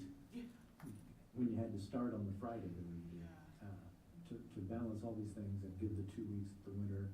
All the quarters have at least a weekend and I think a weekend and a day. Well, I'm impressed. owe a lot of gratitude to Celeste and Jamie for their help in putting this together. And real quick before I lose a train of thought, Director McGivern, in terms of winter break, when we looked at this, I mean, you could shave a day or two off, but I also know we're watching student attendance at Thanksgiving. And I believe before I got here, it used to go to school Monday, Tuesday, Wednesday, but I think that Wednesday day attendance just dropped off. Like it just was hard. And so now we go Monday, Tuesday. Well, we're starting to see families, and I'm anticipating next week with school only Monday, Tuesday, Wednesday. I'm anticipating for families that are traveling, I am sure it is a lot less expensive and a lot less hectic to get out this coming weekend than it is to wait till Tuesday or Wednesday of next week when we're out of school, right? So really just trying to balance those nuances. In terms of graduation, the code reads, seniors may end no more than 5 days prior and or 30 hours, have 30 hours less instruction. So the practice, Christy, make sure I'm articulating this correctly, is that when graduation, to keep graduation on that Sunday of Memorial Day weekend where it's historically been, as high school advocates, and I don't disagree, when you have family and loved ones traveling to see their loved ones graduate, having that holiday, because most industries, except some, are off on that Monday, gives them that ability to come in and enjoy graduation and have a day to get back home before they have to be at work. And I think that's some of the rationale of how things, so when you look this up, if our last day is June 5th, that's more than 5 days, but because we have some additional minutes on our instructional calendar, we're able to get our seniors to meet the requirement. That's where that advantage of hours comes in. The flexibility does help, but we can't go in, like, we couldn't stretch it any further. We're having to do some modifications on finals days. It's not pretty. We're having to look at extend instead of finals days, possibly being only from till noon, adding some time to that so we can get those minutes met. But I would like to go back out and get some additional feedback. I really want to clue in and specifically ask the 23rd versus the 26th and see what we get. However, at the end of the day, graduation and high school, sometimes, yes, from a calendar perspective, drives the work we do because they're leading to a culminating degree. Does that make sense? And there are specific state requirements that we have to meet. Not that elementary and middle, I don't want the message out there for those watching to be that I don't value elementary and middle school, but that's that hard place when you have a unified school district. Director McGivern, thank you for your patience. I am sorry that it took so long. So you had said that of the 55 responses came back on the survey? That's what I'm seeing on the forms. And then, is there, out of curiosity, is any of the, I don't know, I know you guys are interpreting the data. Is there anything that can be made, I guess public so that they can see, I don't even know if that is This even right applicable, now, but that way to try to encourage to say, here's where a lot of the responses stand. I don't know if there's a way to generalize it. I'm not trying to make more work or anything like that, no, and I but it might appreciate be that. indicative to say, because it sounds like you're gonna go back out with some specific questions potentially back out to So see if this you get some more time, responses. because we didn't have 2 calendars to vote on, like, not vote on, but like look through, we really just asked, are you content with the proposed calendar or do you have suggestions? And so it's really narrative, and that's why I want to go back and get a little more quantitative data around it. The narrative gave us some of the narrative is exactly the themes I shared with you tonight. Okay. Spring break, some want the traditional spring break, but opposite that, there were just as many that said I want a shorter spring break. How can we shorten up spring break, winter break, and fall break so that we can get out by May 30th. Well, and there were some proposals in there to take the 2 days of fall break and move them to Thanksgiving and make Thanksgiving the whole week, as a difference of not having that. But then on the flip side, we had others who, like our high school staff, they don't get that Friday off on fall break because of the way their conferences run, and they wanted to get that day. But then we have to find it somewhere else. It's good information, it's just hard to meet. If we could just start Everybody. maybe 4 days earlier, Then we could solve most of these Well, problems. and We wouldn't be yes. having this conversation. So I have a question. I noticed that we have that snow day as the Monday after Easter, correct? Are we able to do virtual days? We are, and we've talked with all the associations, and the concern around that is for our elementary students. They don't have devices they take home on a daily basis, and we would hate to interrupt instruction. That snow day is really a PD day. Right. Because contractually, teachers have X amount of days, and we have to get X amount of professional development days in. We front load most of them at the start of the school year. They don't want any more at the start of the school year, and I don't blame them. It's exhausting. And it's getting them, hopefully, the training and the tools they need to be ready for the school year, but we do need to pace that out. And so we threw out a snow day, and the calendar committee in my first year here, we talked about that. Most of our other districts around us have built-in snow days, or a day somewhere. And usually it falls around President's Day, like one of the actual holidays. We chose the PD day, because one of the other shifts we've done over the last couple of years with all of the systems and structures and alignment that we've done is historically the professional development days scattered throughout the year. So this year we had one in September, have been full PD days, but over the last 2.5 years, each PD day, can't think of when we haven't, we spend half that day in professional learning and we give half that day back to teachers. So as you heard earlier tonight, right, they have been working hard. They are tired. I'm not gonna discount that. And so in return, we have tried to give back staff meeting time and part of professional learning time so they can either work collaboratively together, if that's what their teams need, or really dig into something that they've been learning or what needs to get done in their classroom, right? And so that was just an option. I don't know if we'll keep that there. There actually wasn't a lot of feedback on the snow day. I was just curious. Yeah, no, it's a good question. And I'm glad you brought it up because I needed to clarify that if it wasn't needed for a snow day, it would be a PD day. It would be a PD day and the students would have it off, correct? Correct. Okay. But there would have to be a PD day in here somewhere because contractually, teachers are getting paid for a PD day. So the other piece that's just troubling me with this calendar is where spring break falls. But there's no way to move it. Most of our counterparts go by semesters, not quarters, so they don't have finals coming out of spring break. This is where, when this week was originally selected by our neighboring districts, March, was that 17th? Scott Community College also had that. They adjusted their calendar, but PV, North Scott, and Davenport are not moving that week. We cannot not do that. For 2 full days and then has. I mean, it happens, everyone, you have a couple years where it's tough. So the next 2 calendar years for school calendar will be a little challenging, but we'll get through it. I do want to see if we can get some more input. Really, I think those were the main themes. But it was interesting. For one theme, it had the opposite argument. Does that make sense? So for everything that was stated, someone had something else. I think our main challenge is that starting on the 23rd and not the day after the fair closes. Because had we had that extra 4 days, this wouldn't be an issue. Because we could have, you really, truly could almost. Third quarter would end before spring break. Third quarter would end before spring break. Well, we would be done you'd back out 4 days. So students would be done on Friday, May 30th. Director Custer. Just one quick question, just need an answer.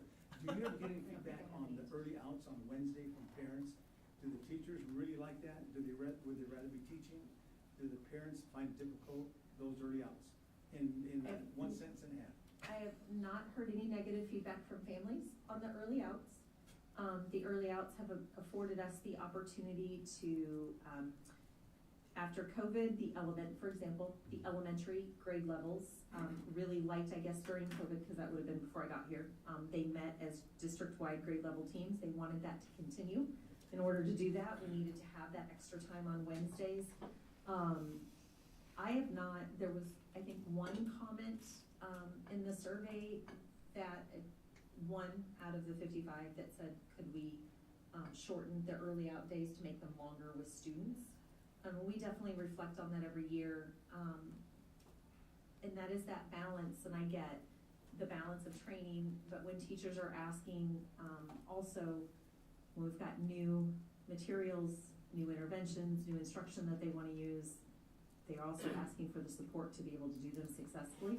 And so A weekly touch base makes a lot of sense. yeah, and a lot of those And Wednesdays. From the parent perspective, having it be every Wednesday rather than every other Wednesday or one Wednesday a month is much easier to manage. I will add to that is, in the past, way past, we've had the ability to pull teachers out during the day because we had subs. We can't do that now. Melissa can speak to trying to fill positions. And right now, that allows us that time without having to find subs within the classroom. Also, having friends in other districts that have gone away from that and then added in these random short weeks, that's harder for a parent to handle. It's more on the teachers each week, right? So they're more tired. They don't get that mini break away from students on a Wednesday. But then parents then have to deal with, oh, this is a week I only have 4 days and I have to find daycare, I have to find childcare for that whole day, not an hour or two, and in a regular form, right? So being cognizant of that is going to be really important if we were to ever switch away from that, because Is there an advantage to being Wednesday by it's a different day of the week? That's what I was gonna ask. How'd you pick Wednesday over like Friday? The Wednesday was here when I got here. Oh, I would not, I came from a district that did Friday. Oh, no. No? No. Why? because teachers won't show up on Fridays. Lunch gets long. Yep. Teachers I'm not fall gonna out. say what happened here, because I don't want that to be. If you look at any HR in the district on a Friday in general, you'll see that Fridays are the days that the most teachers are out and there's the fewest subs. And Director Frecking, what we also found in that district was parents then just started only sending their kids 4 days a week, and they took long weekends every weekend. And so that was really hard, because usually on Fridays is when assessments were starting, teachers were checking in and doing their assessments for the end of the week, and that just was really hard for teachers. So Wednesdays is a nice kind of middle of the week.